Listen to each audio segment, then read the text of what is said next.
the end of time.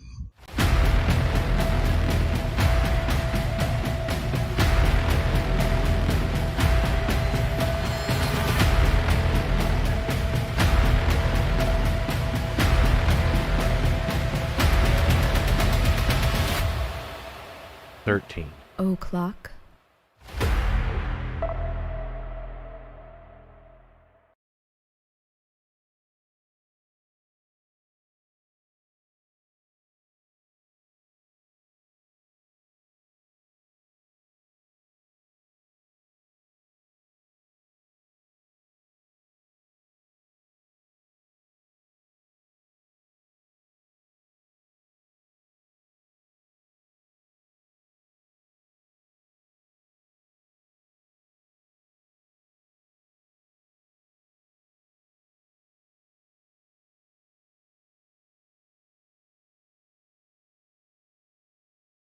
How about now? How about now? Go ahead and give us a thumbs up if you can hear the sound. Yeah, okay.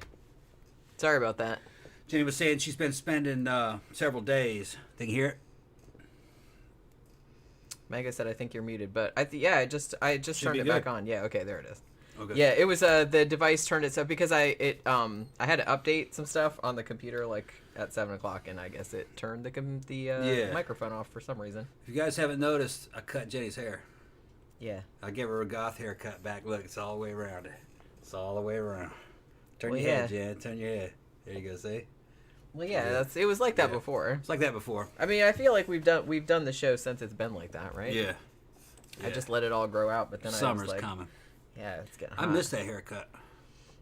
It looks You were the one that told me to grow it all out in the first place. And I Yeah. did. Well, that looked good too, but I started to miss that haircut. And man, I have so much hair. He was Yeah. cutting it off last night. There was just a big fucking pile. Yeah. And I still have a bunch left. Yeah, it's kind of like shearing wool off a fucking I know, lamb I'm or telling something. you, It's man. just her hair is like she's got perfect hair. This shit's fucking dense. I mean, Yeah. it's just fucking thick. There's You can't believe there's that much hair in a square inch. Yeah, I can't It's believe like it. down. It's literally. I imagine her head is just burning up. It is, yeah. Well, and like Yeah. I said, plus every single day, as soon if like I brush it and then there's hair all over the floor, Yeah. and it's like, you know what I mean. Yeah. Trey So- said, "I can't pull that look off anymore. My hair is so gray. I dye it, but it does not look right when I do it." Ever thought of chopping it all off and doing a pixie cut? I did do one like that before, and it's like I kind of like it for a while, but Pixie then cut, what's that? just kind of like a real short. Oh, okay. You know what I mean? Yeah, I've done it like that. I've done it like that Yeah. before. I thought he was talking about a Chelsea, where it's just the No, front. no. Yeah. That's like something different. Like, Yeah. yeah. But yeah. So, like I said, sorry about the sound not being on. Y'all missed my "In the Name of Jesus" Yeah. that I started out with, Yeah, which from said, yeah. Every time It's like I fucking hear that, I front always 242. I was just gonna say Yeah. every time I see one of those evangelists, I just hear the Front 242 song starting. Something to Paradise. What was the name of that? Welcome to Paradise. Welcome to Paradise. Yeah. Yeah. Song. Which Welcome to used a Paradise. lot of, I think that used some of Jimmy Swaggart in there too, like Yeah. among others. That's who's one of the ones we're going to talk about. Yes. Well, the thing about it is that when I decided to do televangelist scandals, I was Yeah. like, this is going to be hard to like narrow it down because it's like pretty much every prominent one has at least one. Yeah. You know what I mean?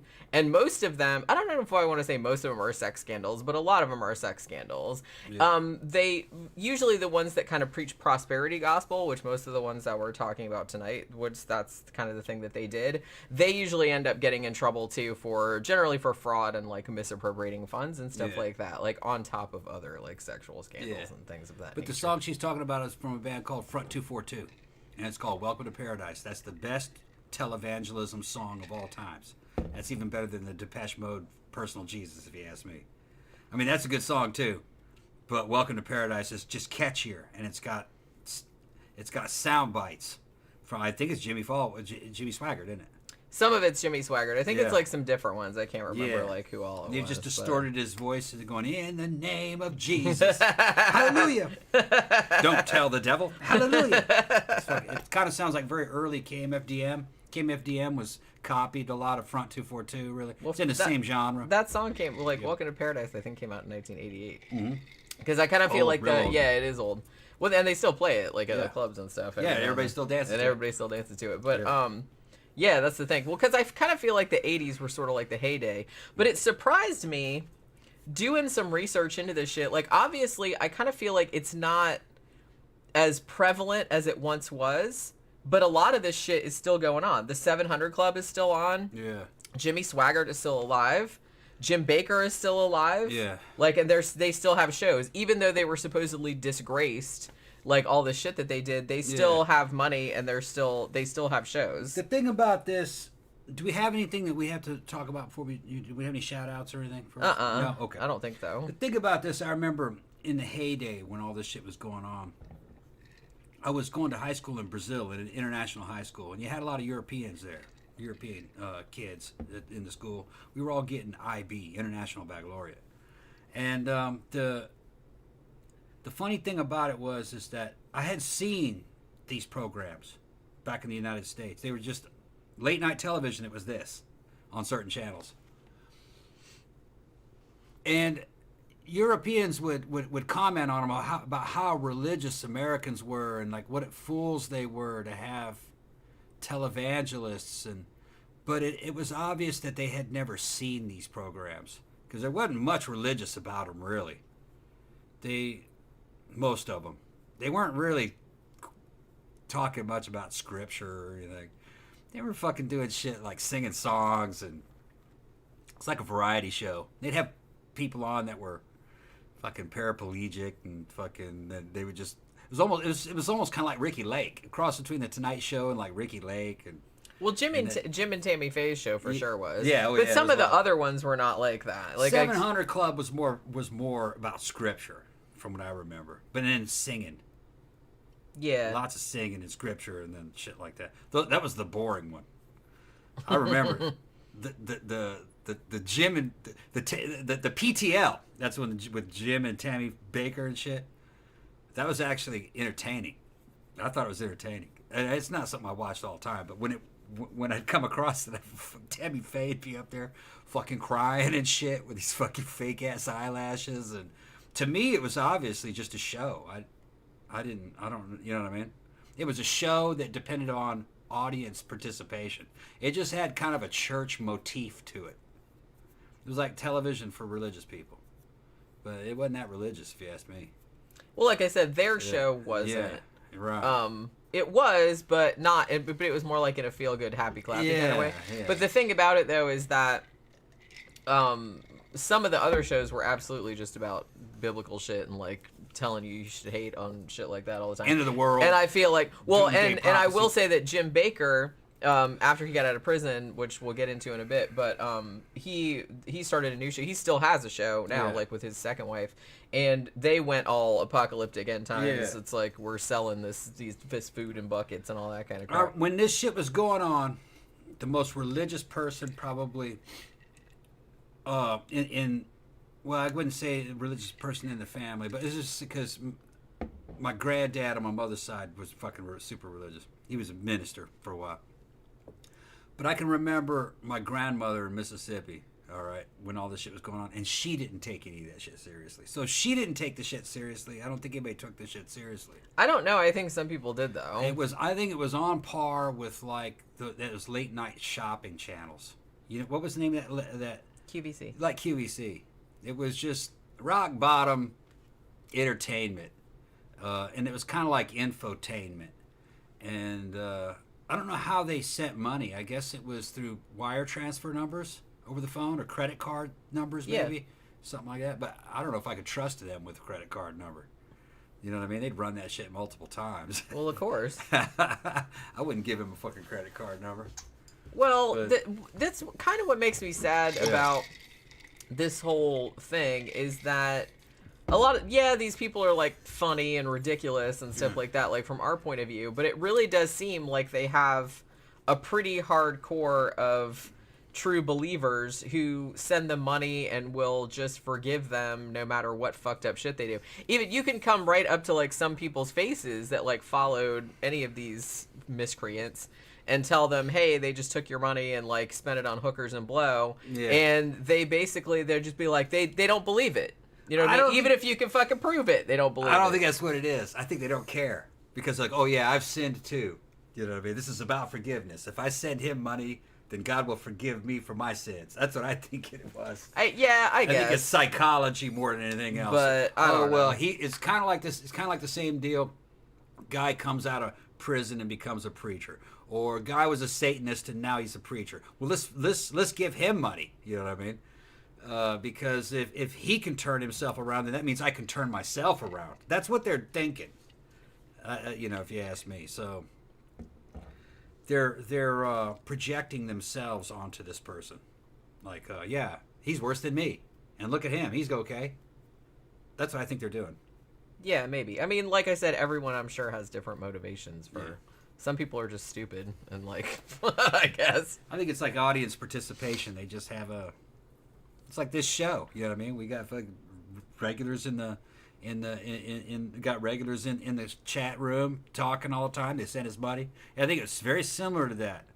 Yeah, but I don't think they believed in the biblical angle. But we're not selling anything. Like, I mean, basically, we're just being like, hey, we do a show, and if you're entertained, then send us money. That'd be cool. Yeah. Or you don't have to. You can listen for free. That's fine. Yeah. But it's just kind of like, we're not trying to, like, send me money, and we're going to help these people there. Or we're going to help these people. Well, yeah, because I kind of feel like it's particularly a lot of, like, that Kenneth Copeland asshole who's still around, who is a literal demon, I think. He looks like one, honestly. He's crazy. That dude's insane. And I've watched like a bunch of videos today, like and I guess that's his shtick, and he's probably like embracing it because he's like, speaks in tongues and shit. Everybody, that's kind of a thing because a lot of these TV preachers were kind of like what they would call charismatics, and that's another thing that they would do is they would speak in tongues, which of course is complete bullshit, but it sounds cool, I guess. Yeah. To a certain. And that's taken out of one line in the scripture, and it probably taken out of context about people speaking in tongues. Well, yeah, they're just using one thing that they read in there. It's just like the snake handlers and all of that. There's like one sentence in there. They're like, "Hey, there's an angle that no one's explored yet. Let's do that to get us to get some attention." Yeah, you can handle poisonous vipers and not die. Yeah. I was laughing. Well, Kenneth Copeland, in particular, like I said, they actually in the 2000s, in like the mid 2000s, a bunch of the prosperity gospel preachers, televangelists, and stuff like that were investigated. Pretty much all for the same thing because. Even though, and this is stupid and I think they should overturn this immediately, but they still haven't got around to it yet, is that I do not think that churches should have tax-exempt status. Tax-exempt status was, I guess, the original idea for churches having that was more to benefit smaller churches so that they could give back to their communities, like help people that were starving or whatever the fuck, you know what I mean? See the mega church. But like once the mega church came and like people are raking in like millions and millions of dollars, obviously they don't need that shit. And now you have these televangelists, the prosperity gospel people, shit like Joel Osteen and people like that, who have multiple properties. They have like a mega church. They have a house which they consider a parsonage. So they don't have to pay tax on that either. And it's like they don't have to pay tax on it. There's not really a lot of oversight. And so a lot of them will just be like, send us money. We're going to build this church here. Or we're going to give all this money to like, these people that are starving. And they never send that shit. They never do what they say they're going to do with it. Yeah. And even though... sadly, they do get a lot of leeway that the rest of us, our atheist asses don't get. I kind of feel like if it's so egregious that because Jim Bakker obviously went to prison for it, for wire fraud and mail fraud and stuff like that, because he was soliciting money for projects and then like using it for his own shit, you know what I mean? Which is still illegal, even though they don't technically have to report on like pay taxes. Yeah, they would just raise money for projects that were never going to happen. Yeah, that they weren't going to do. They were just like I said, they just needed money for hookers. Then they pocket that money. Right. Buy shit. Buy like I said, that's still technically that's not legal. No. Even though they do get away with a lot more than like a regular corporation would or a regular nonprofit that wasn't religious. They, there's a lot more oversight over them. And the thing about Jim Bakker in particular was that when he got caught later on, and we'll get into that too because there was a sex scandal involved there too, but when he got caught for like all the wire fraud and mail fraud and actually eventually went to prison, and he sat there and pissed and moaned and cried and played the victim about how, they're picking on me because I'm a Christian. The thing about it was I was listening to Frontline from like back in the 80s, like from not that long after this happened. And they said somebody started reporting on his shit, like all his fraud and stuff like that back in the 70s. And they sent it to like the IRS, and they sent it to like all these, like the FCC and all this other kind of stuff. And no one did jack shit about it. So he sits there and cries. They let him do that shit for like 8 years before they bothered investigating it. Yeah. And so for him to then come out and say, oh, they're picking on me because I'm a Christian and blah, blah, blah. I'm like, dude, they let you get away with that shit for like 8 years. So shut the fuck up. You know what I mean?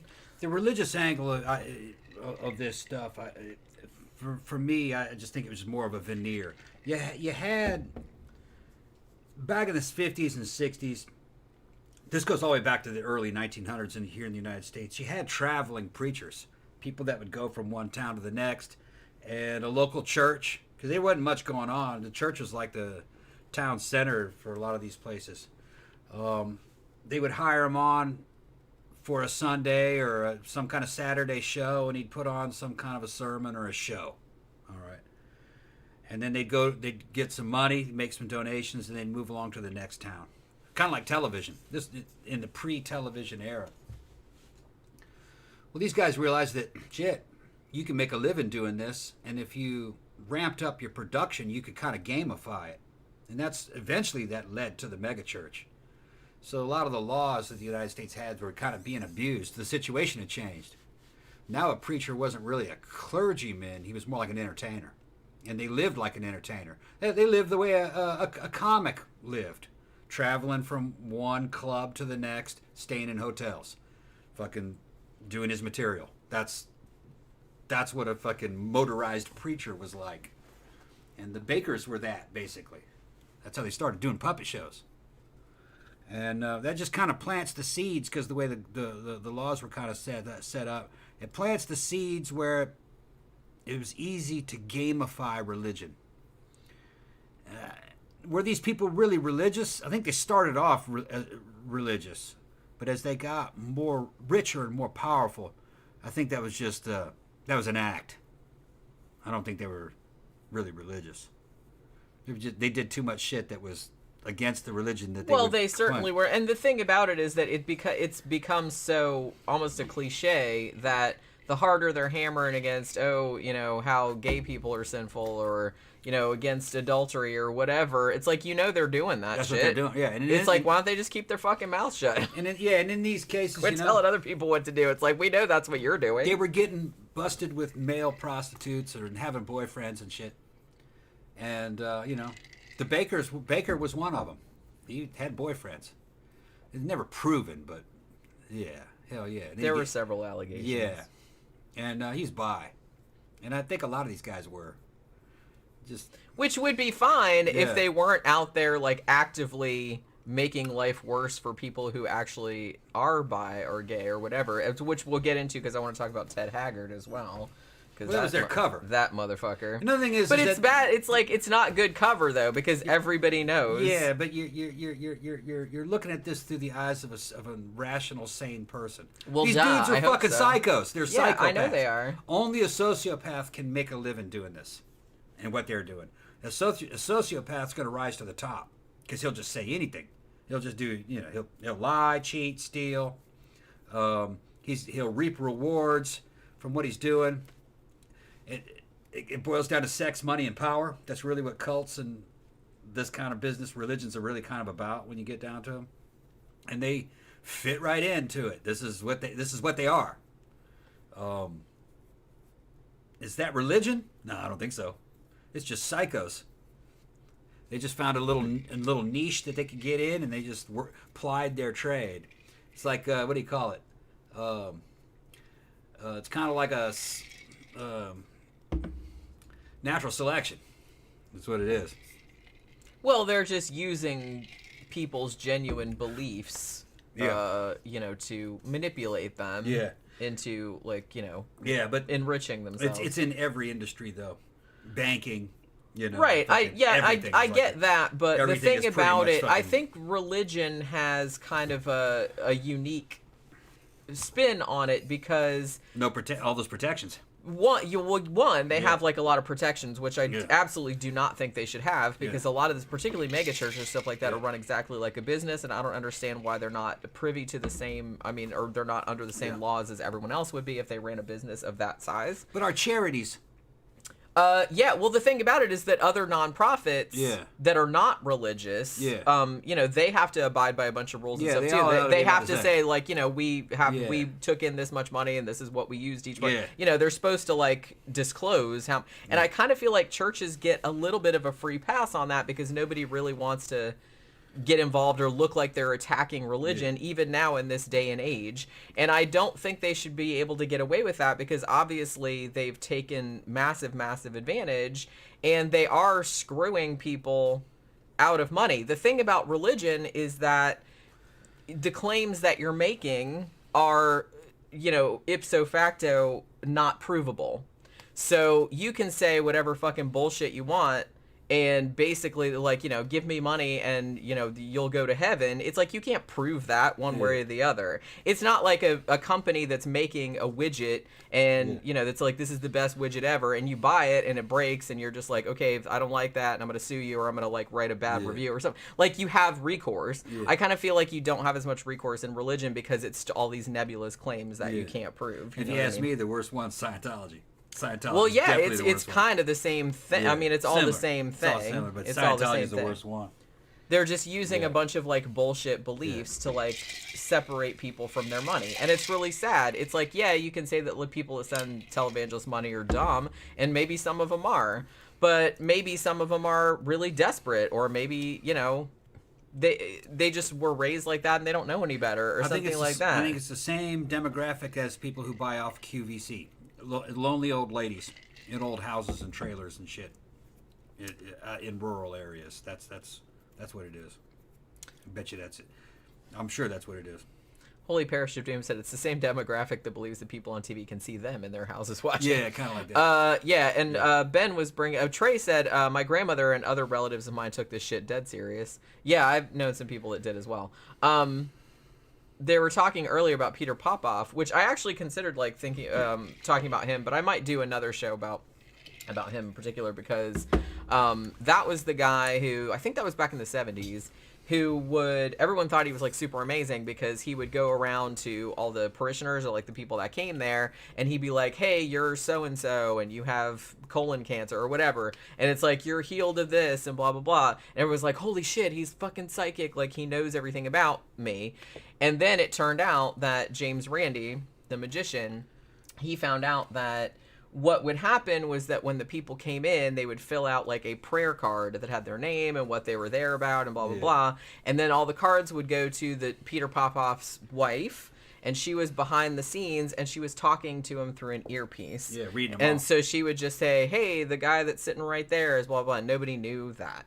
Right. So when they exposed him, the thing about it is that they exposed him, but then again, much like the Energizer Bunny, they just keep on going because people were like, they either didn't care or they just thought people were picking on him or persecuting him or something like that, because I think that motherfucker is still around. And the thing about it is, like, a lot of I was actually surprised at how many of these motherfuckers are still alive, for one thing, and are still doing the shit. Like, maybe not to the, like I said, maybe not to the extent that they were, but they've still got millions of dollars. They're still on TV. They've still got their own networks. They've still got this, that, and the other thing. So obviously there are still like a substantial number of people that support them. It's easier to con a person than it is to convince them that they've been conned.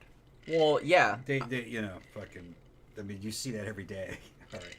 But you can con a person, and then fucking once they believe it, somebody else can come on and go, look, that person conned you. Oh, no, they didn't. No, oh, no.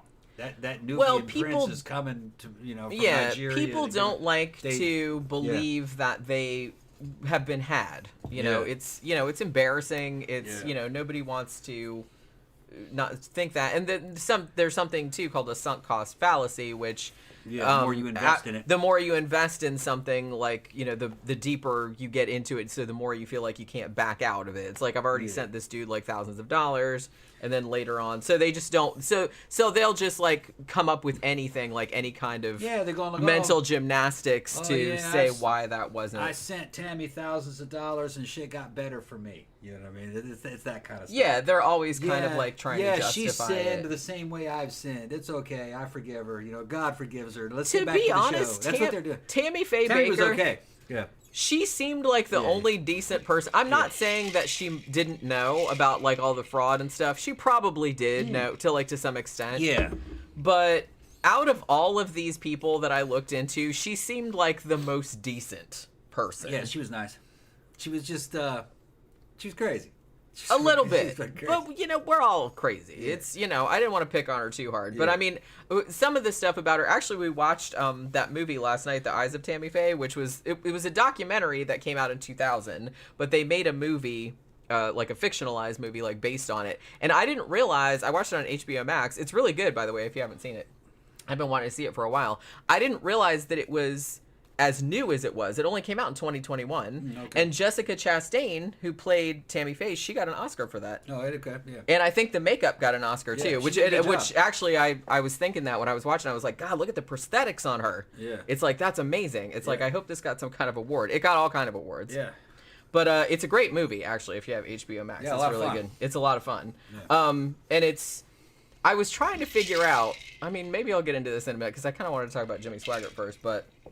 I kind of want to figure out that whole thing about her supposedly, like, having an affair with that dude and Recording everything. guy, yeah. I didn't really, like, see anything about that, like, in any other kind of... But maybe she talked about it. She wrote a couple of memoirs, so it's like, maybe she said something about it there. Just But something that they knew. it wasn't, it wasn't like on her Wikipedia page yeah, or shit her was fucking biography funny. or anything.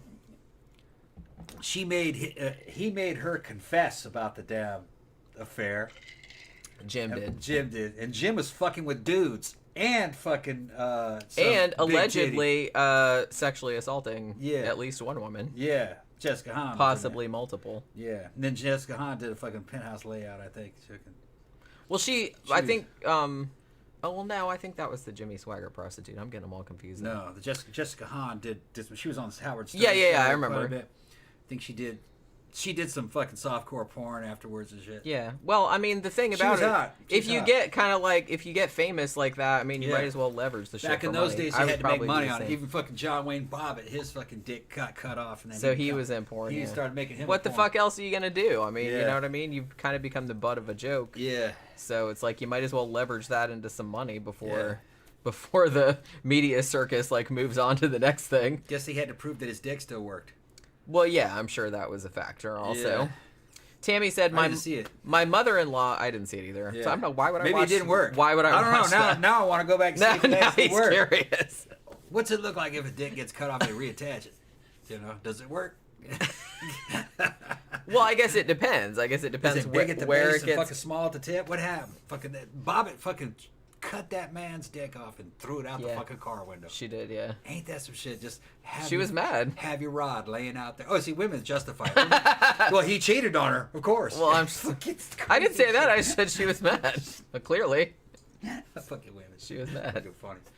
Tammy said, my mother-in-law still watches preachers on TV. There are still a lot of people that believe I live around them. Yeah.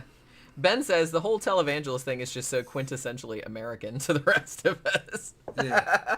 Then John Smith said Kenneth Copeland is a reptile in a human suit, Yeah. which I kind of thought that, but then I was like, well, that's like an insult to reptiles, because actually I like reptiles quite a lot, and Kenneth Copeland, wow. I was watching something earlier where he essentially said something, because his whole thing was that he wanted to give his, he wanted to make his parishioners, send me money because I need another private jet, and he's got a bunch, and I think he's got his own airport too.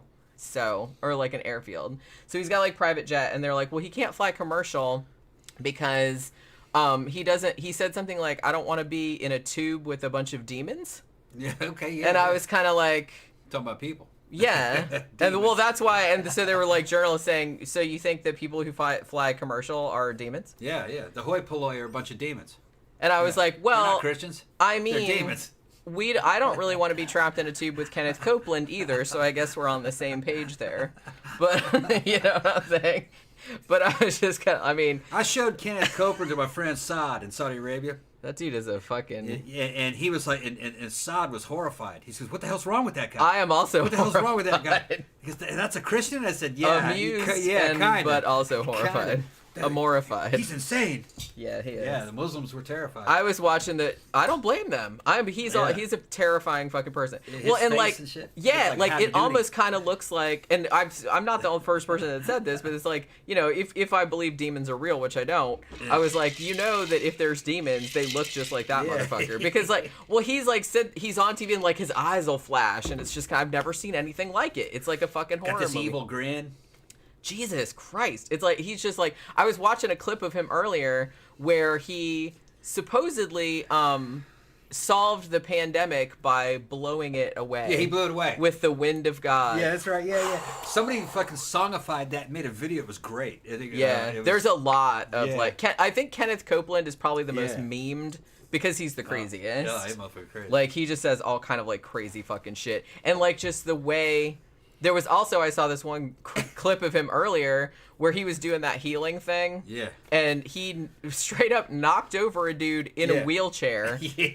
And the dude in the wheelchair is like laying there like, you know, I can't. And then he tries to like play, and then Kenneth Copeland tries to play it out. Help him up. God's all over him. God, and the dude's kind of like, I can't get up. Yeah, I'm in a wheelchair. I've seen clips of Copeland freaking out on stage with his religious henchmen, and even they are shocked at some of the shit that he does. And he starts fucking speaking in tongues, and it's just ridiculous.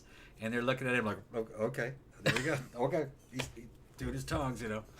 Man, it's like drugs are bad, kids. I mean, and he looks like Alfred E. Newman. If you guys know what Mad Magazine is, he looks like a dark-haired old Alfred E. Newman.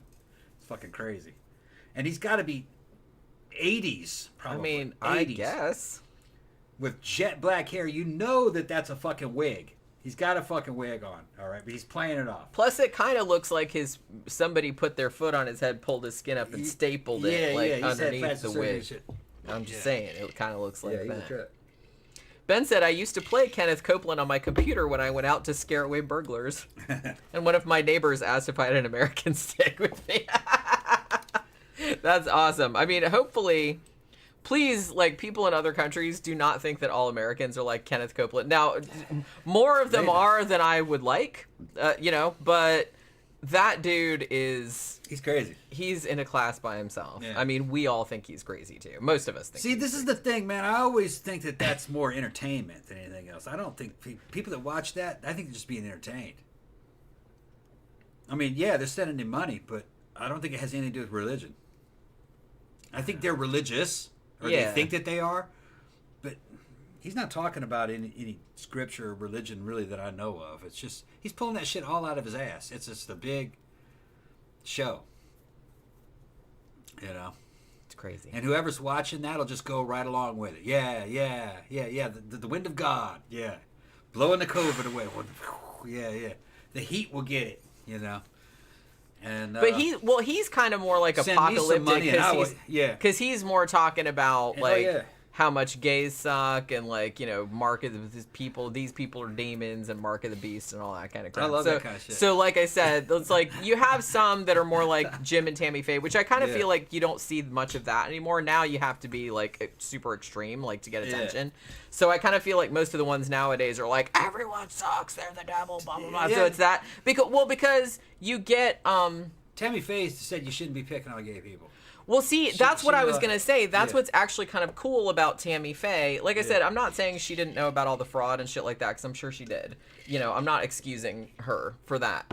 But she was actually, at a time during the 80s, like in the early to mid-80s, when if you were alive back then, you know, but because AIDS had just become like a big thing, and so everyone was very, like, there was a lot of like homophobic rhetoric, and like people were called it the gay cancer and all this other kind of crap, and people were like flipping out about it. It's like there was that whole thing about that kid that got AIDS from like a blood transfusion or something, and everyone was freaking out, I don't want him in my school, he's diseased, blah blah blah, and like all this other kind of crap. It was horrible. Well, so the thing about that was that Tammy Faye, in the midst of all that, she at least had the fucking ovaries to have a gay man on her show who had AIDS. And he was a Christian. And he was a pastor, actually.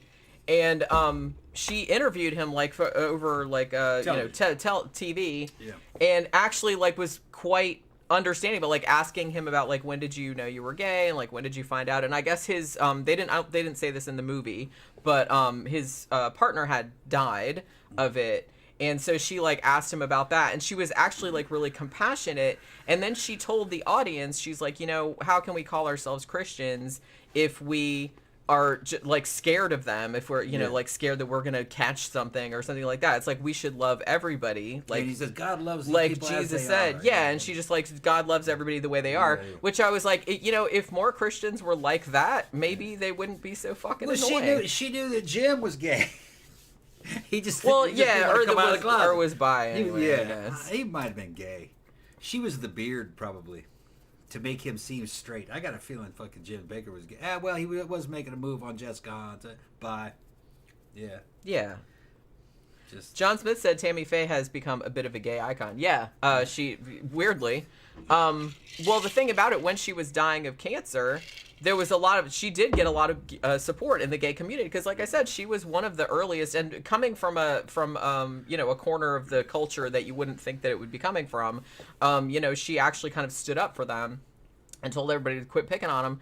And so later on, like when she was, kind of had become something of a parody of herself and become kind of a joke, actually the gay community actually sort of rallied to her defense. I think like even in the documentary that they made about her in 2000 or 2001 or whatever it was, like RuPaul narrated that documentary. Yeah. So yeah, so they called her the original drag queen. Yeah, she was. Yeah, she kind of was, to be honest. She had mental problems, man. She did, but you know what I mean. It's I feel kind of bad for her though. But I can understand, because growing up in the AIDS scare, they had everybody terrified of fucking AIDS. They did, yeah. Y'all think the fucking young people growing up in COVID, like scared of COVID, that was shit compared to what they were doing to us with AIDS. They had me convinced that everyone would eventually get AIDS. We were all gonna die, and they weren't really sure. I remember that nobody was really sure how you caught it.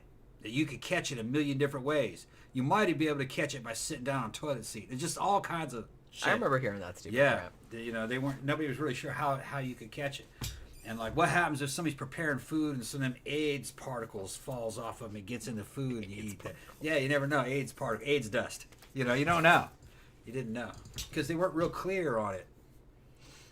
And I think they were not clear on purpose, I think, because people were making money off of it. Making money off of AZT and shit. Fauci was involved in all that. No, I think it's more a case of what Holy Parish of Doom just said. Got to keep Americans terrified at all times. Yeah, I just makes kind of money. Yeah, I just kind of feel like fearful people, and I was gonna say this earlier. Fearful people are easily manipulated people.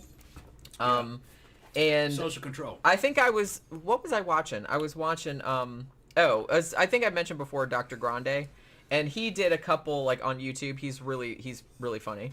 And he actually did a video psychoanalyzing Jim Bakker, and he also did one for Ted Haggard, which I'm going to talk about in a little bit. But I think on the Jim Bakker one, he said something like really insightful, because he said Jim Bakker, like after they had this big thing with the PTL ministry, and after he ended up having to go to prison and blah, blah, blah. And then when he got back out and he started his show up again, the first thing he went into was like apocalyptic, like, Jesus is like the end of the world, it's Armageddon, blah, blah, blah. Yeah. And it's like, and he's kind of like made a niche for himself that way. And he's like, it's a lot easier to sell people fear than it is hope.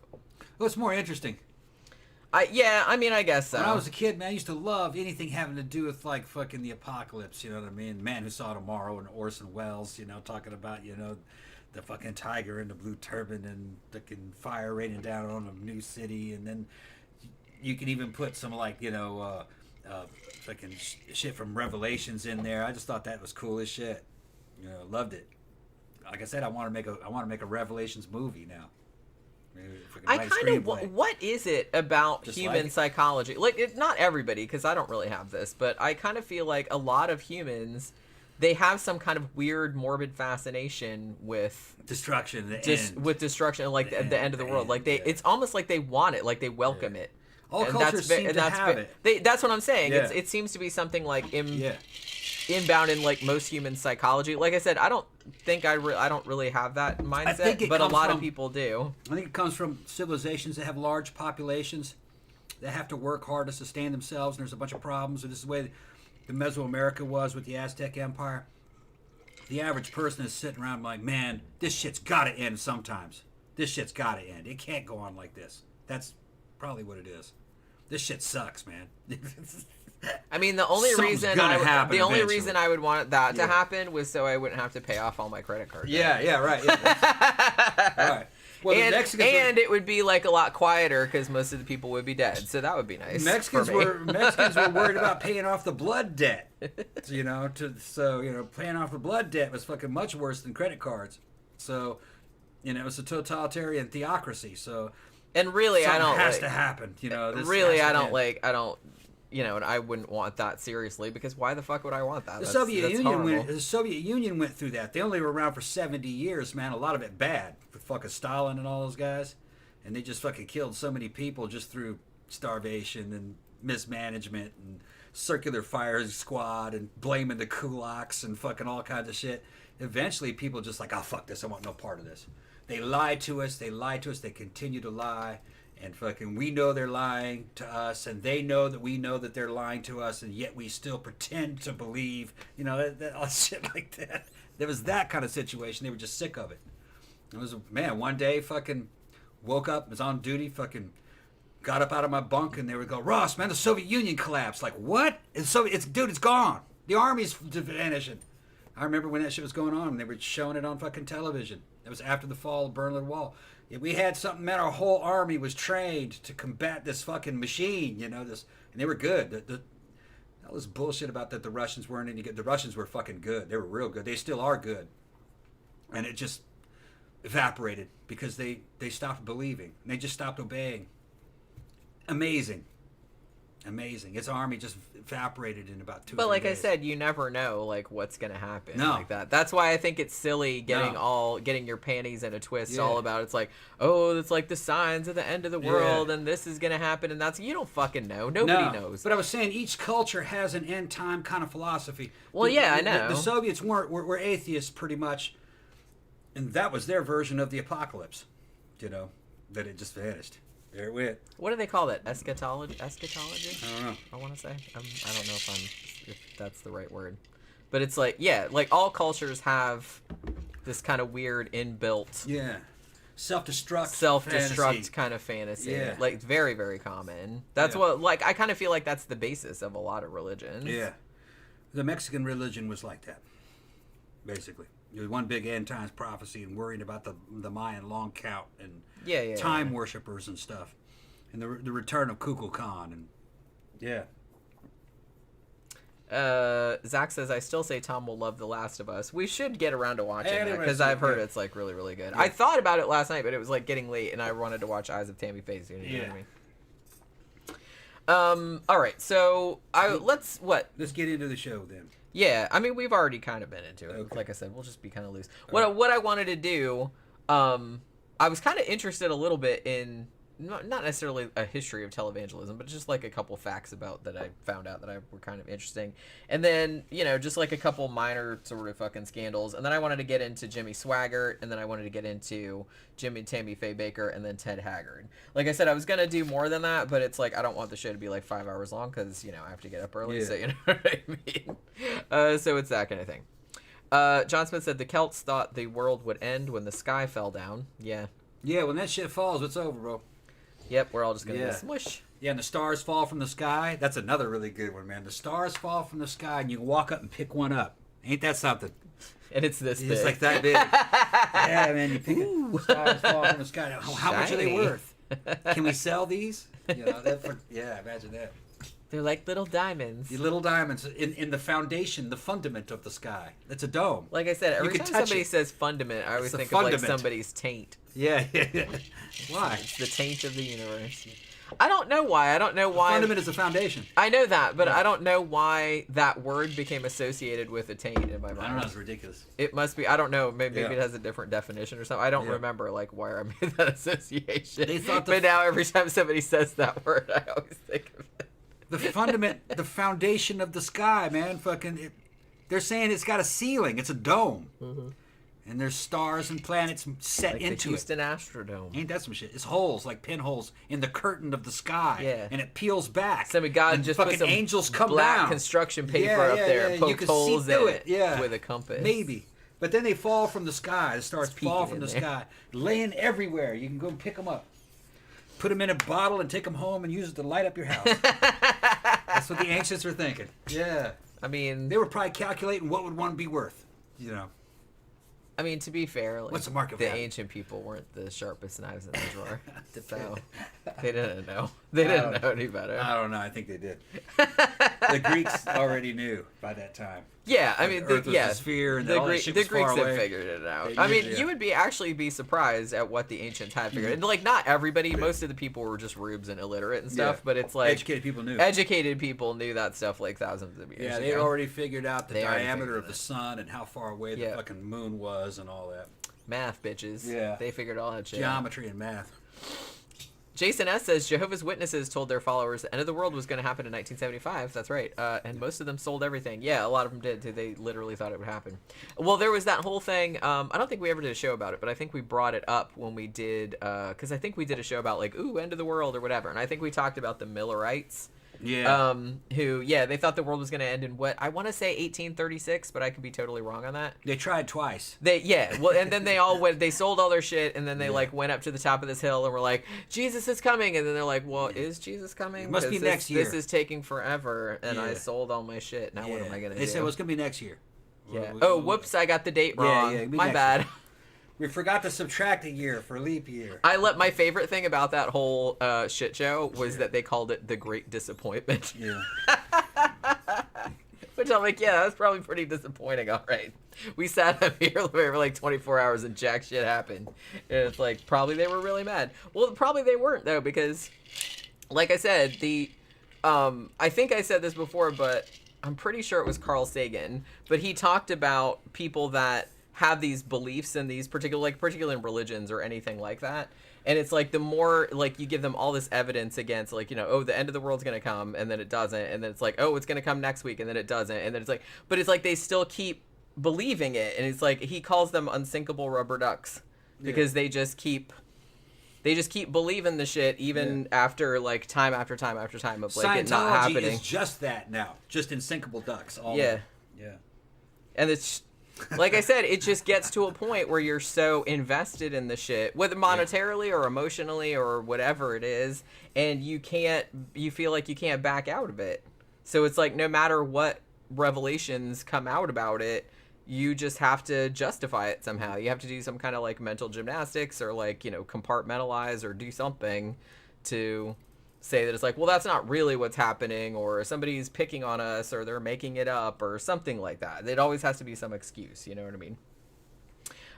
John Smith, The Great Disappointment will be the title of the autobiography. Either that or Where Did I Go Right? Yeah. Archimedes was trying to work out the shape of the universe. Yeah, that's like I said, they had their shit together back then. Like Archimedes was fucking making mechanical computers that you wouldn't see anything like that until the 1920s. Yeah, he figured some shit out. Yeah. He figured some shit out. They were just right there toward an industrial revolution. Had it happened, we'd be 3,000 years ahead. 2,000 years ahead. Damn. Yeah. Imagine that. We'd have been on the moon fucking, what? 900 years, 1,800 years ago. If they'd have we'd gone been to the moon like hundreds and hundreds of years. Yeah, 1,800 years ago, they're still on the moon. That would have been crazy. We'd have been fucking living on there by now. God damn it. I feel cheated. I'm telling you, people. Do an extensive survey of the moon. That's been there a long time. Long enough for the Earth to have fucking recycled itself several times. All right? There might be something there that might be trillions of years old or billions of years old. There might be something there left from a ancient alien civilization long gone, but it was from here on Earth. That'd be something else. Before the dinosaurs and everything. Before trilobites. Imagine that. Yeah, they were like some way ancient, like Just way back. Earth beings that went up there to the moon and hung Yeah. out for a little while. Yeah. Might be a fucking remains of a city up there. Wouldn't that be something? I would check at the poles of the. I mean, I'll believe it when I see it. One of those poles might have something buried on it. Because all I see now is like, oh, it's a face on the moon, except not. Yeah. That's not a face. The face is on an American thing. In Brazil, it's a rabbit. That's what they call it. See, just like looking You up can at the see it fucking like a clouds and saying that that's Yeah. some pareidolia right there. Yeah, the Brazilians say it's a rabbit in the moon. If you look at it, it does look like a rabbit. Yeah, I guess. I was talking about. Oh, I was thinking of the face on Mars. Is Okay, what I yeah. was thinking of. Okay. All right, so I was confusing my planets and moons. Because there's a man in the moon, Yeah. and there's a rabbit in the moon. See, to me, Different it's cultures like see it. when I was a kid, there was like the man in the moon. I was like, that is not a fucking man. That doesn't look like a man. It doesn't look like a sorta, unless he's got a black eye, like somebody punched him. Somebody punched the man in the moon. Well, that was just like that, or that was like an old one of the early silent films. Yeah, Was it George Méliès? Yeah. I think that was a Voyage trip to the Moon. a trip to the moon. I think Yeah. it was called. Shot And him he up had there the in like damn the thing can. and the thing. Yeah. And I was like, oh, so I'm not the only one that thinks the man in the moon looks like he has a big fucking black eye. But yeah. So I don't know. I kind of find this interesting because I feel like every new technology that comes along, usually the earliest adopters. The earliest adopters of pretty much every new technology are porn. I'm sorry, but that's just how it happened. And I think probably not television, I guess, but I mean, most new technology like film and everything like that and photography, it's usually porn is usually the first thing. However, I will say that obviously, evangelism is nothing new. It's, back in the day they used to have to do it on foot or on donkey or whatever. They just would go like from town to town, and and I guess they still did that, like even though after technology existed and whatnot. But I just kind of feel like the Christian evangelicals were actually one of the earliest adopters of radio, like when radio started to get really big, like in the 1920s. So you actually have churches as early as the 1920s, like having their own radio stations. And then you had probably one of the earliest, I don't know if I would call her prosperity gospel, but Amy Semple McPherson, who we should probably do a show about one of these days because she's kind of a fascinating historical figure. But she was one of the first, she was like a tent revivalist, and she also started on the radio and was wildly successful, and was actually one of the first, if not the first, evangelists to kind of draw a lot of criticism for making a fuck ton of money off of her followers. Where she would get like interviewed and they'd be like, how can you justify it? Because at that point I kind of feel like people still thought of Christianity as like, Jesus being poor and like everyone's supposed to be like giving up your stuff and everything like that. So this whole thing about preaching and making all this money off people and living this really lavish lifestyle, which Amy McPherson did, I kind of feel like people were still like really uncomfortable with that. And I guess like even nowadays, like some Christians are uncomfortable with it, as you can see, as with criticisms of prosperity gospel still, because that's not really the beliefs that are espoused by people like Joel Osteen and stuff like that. That's not really what they would call like traditional Christianity, which, like I said, is usually kind of less focused on the material. Prosperity gospel is basically like, God wants you to be rich, and if you listen to what we say and send us all this money, you can live like we live. And so they almost want to become an advertisement for wealth. So they're very like conspicuous about it. And I kind of feel like that's why a lot of the times that's why they get a lot of flack even nowadays. Kenneth Copeland got that, Joel Osteen got that, and stuff like that, because these dudes are like Creflo Dollar, that's another guy, who go around with these like $1,000 suits and like private jets, and It's pimp style Christianity. right. That's essentially This what is it good. is, Yeah, and I think like a lot of people Right. have. And it's like a prayer. It's like a prayer freaking pyramid scheme. Yeah. You give us money and pray, and then the money will come to us, and prayers will come to you, and get some other people to pray, and then just keep the money flowing, and we'll all get rich together. That's a good idea. Does it work? I don't know. Probably not. No. They get rich, you don't. Well, they ought to send some people some like brochures on how to invest in real estate and shit. There ought to be a way to where they start loaning money back to people. That'd be good. Make it like a bank. I'm sure some of them have thought of that angle. Yeah. But that's the thing. And remember, like, I think I was talking about this dude before, but Robert Tilton. Now, interestingly, I don't think he's had any sex scandals that I know of. But one of his big things, and I don't know why this was scandalous, because I feel like this was probably what you should have expected. His big thing, like I said, was he would tell you, like, give out of your need, like, send me $1,000, and then God will, like, pay you back, like, tenfold, or whatever it was. That was, like, his big thing. And so you would have to send the money in, like, an envelope with your prayer request, and he would send you, like, these little bullshit prayer cloths and all this other kind of shit. And they found out later on that he was basically just opening the letters, taking the checks out, and not even, like, reading the prayer request. And I'm like, why is that surprising? He was just throwing them away. God will read it. Because they found them all in a dumpster, unopened. God will read it. Don't worry about it. And people were, like, shocked. I was like, why are you shocked? That's, like, exact. He's like, he doesn't give a shit about your prayers. Read all that shit. He just wants your checks, man. Yeah. That's all he wanted. But that dude, I don't think he's still around. He'd do something like a normal priest would. They'd pile up all the prayers and go, Lord, answer all these prayers. And here, all right, we're covered. You were covered. Okay, yeah. God knows what they say. God knows what they say. He's going to handle it. That's what they would do. Yeah, that's how they would fuck Yeah. So, That's how they would get away with it. Yeah, that's what I would do. Well, yeah, they always have to have a fucking put all the prayers over here. They always have to have a fucking All right, story. y'all ready? All right. Stand back. God out there, God, go ahead. Oh, the butter, I'm like Kenneth Copeland, shit, do it. Kenneth Just like this. Start speaking in tongues and shit. Elohim, God Most High, Elohim, El Shaddai. You read all this shit for us. Answer all that. Thank you very much. Y'all take care. Yeah. Like fucking Santa. I have left the building. I mean. Yeah.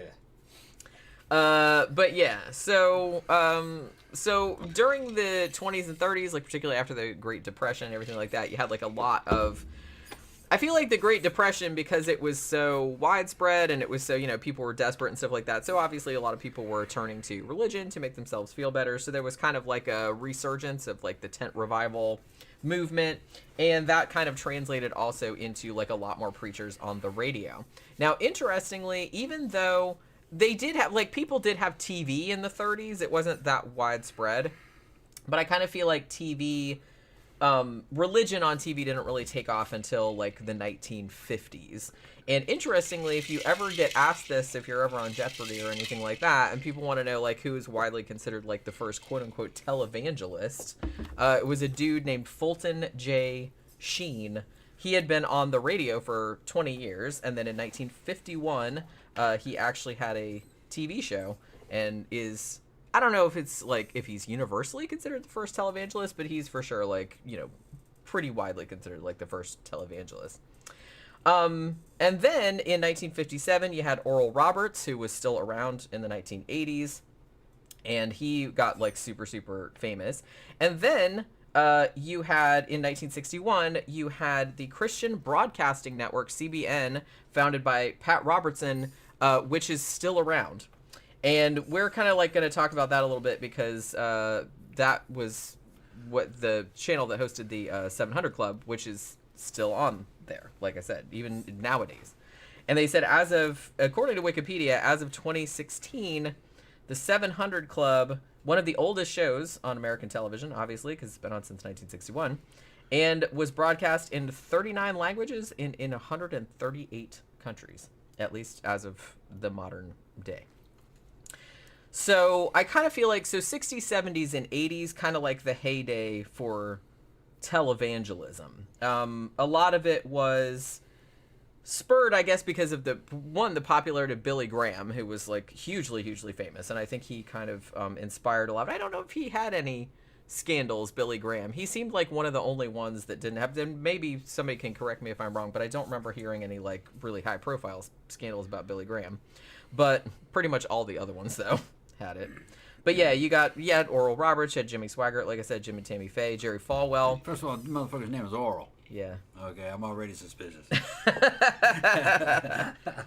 I mean, who would name their? I mean, that's a terrible name. Somebody that didn't know what it meant. I mean, it'd be like naming your kid Anal. I mean, I'm sure it's fine, like in another country where, like, if they don't speak English, but in the English language, that's not really a great thing to name your kid. Oh, and it's weird that they spelled it like oral, like O-R-A-L, like the word. I have seen the name oral or O-R-E-L. Yeah. But which is, I mean, it's just semantics because it's pronounced the same, but it's spelled differently. This is my son Oral. This is my daughter Anal. Yeah. It's fucking funny.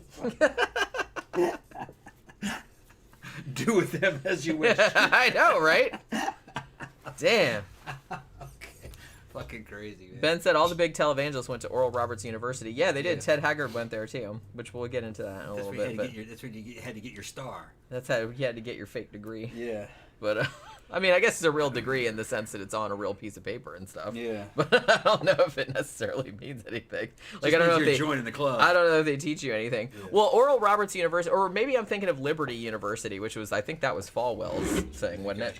I don't know. That had like super strict rules. Like, you couldn't, for a while, I think it was Liberty University. For a while, they were whites only, well up into the 1970s, maybe the 1980s, until they started getting in trouble about it. And then, even then, they were like very reluctant to let people that weren't white into Liberty University. So they were not big on desegregation. So there was that. And even nowadays, because I think it's still around, you can't, they have like no dating, no dancing, no, I mean, they're super strict. And I think like last I heard, because I was watching a documentary about it, that was just from last year, and I think they have 4,500 students, but the problem about it is that it costs a lot of money to go there. I think they said it was like $23,000 a year, and that's just tuition. That's like not room and board or any of that stuff. And despite that, the university is essentially like insolvent. So they're like gonna have to file for bankruptcy, because the thing about it is that even though this has happened to Jim and Tammy Fay Baker as well, is that even though they rake in like fuck tons of cash, they spend fuck tons of cash too. And a lot of times they're using some creative accounting to make it look like they're not spending fuck tons of cash, and they're not really, like, there's no oversight. So a lot of times they're like, yeah, we pulled in $5 million last month, but we spent like 10 million, you know what I mean? Like on this bullshit, on hookers and blow and you know, and gold-plated toilet seats and crap like that. You know what I mean? So I kind of feel like that's one of the things that caused the Baker's downfall for sure.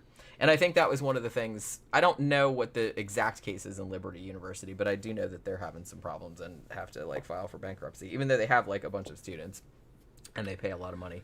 But I don't know why you'd want to go there, because it sounds like the least fun place on earth. But you know, on paper at least. Whatever. Who knows what's actually going on? Yeah, they might be super freaks. I don't know.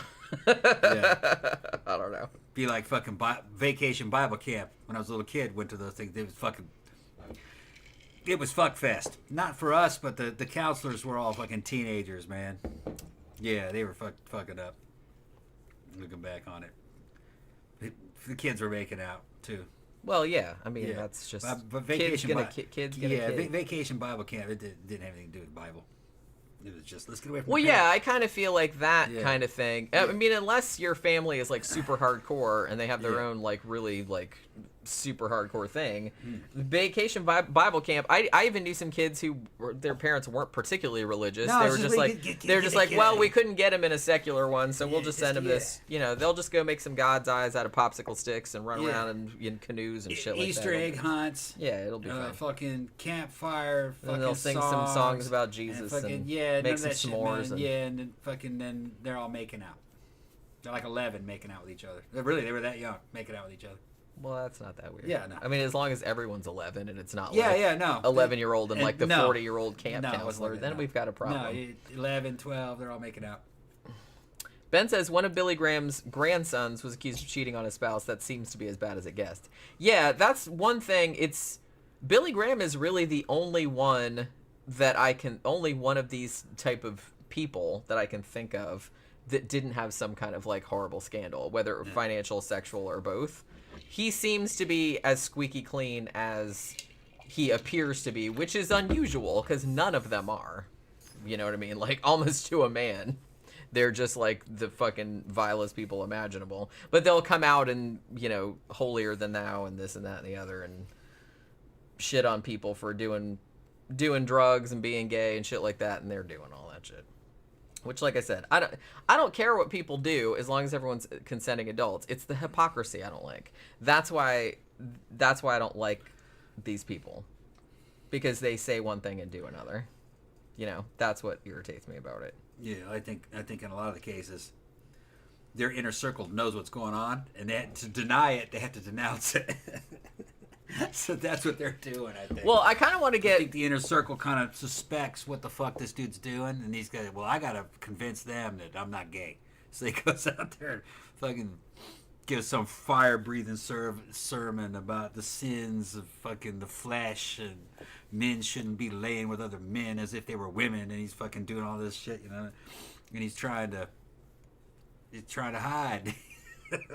His boyfriend standing next Which, to like him. I said, is dumb, because it's like everybody, like, well, at least most intelligent people are like, oh, well, obviously that means you're doing that, because you wouldn't be fucking crying about it so much. They're not that intelligent, though. I guess not, and because it's really transparent. Yeah, and then the upper ranks of the church have a vested interest in that shit not getting out, because they're all making money hand over fist.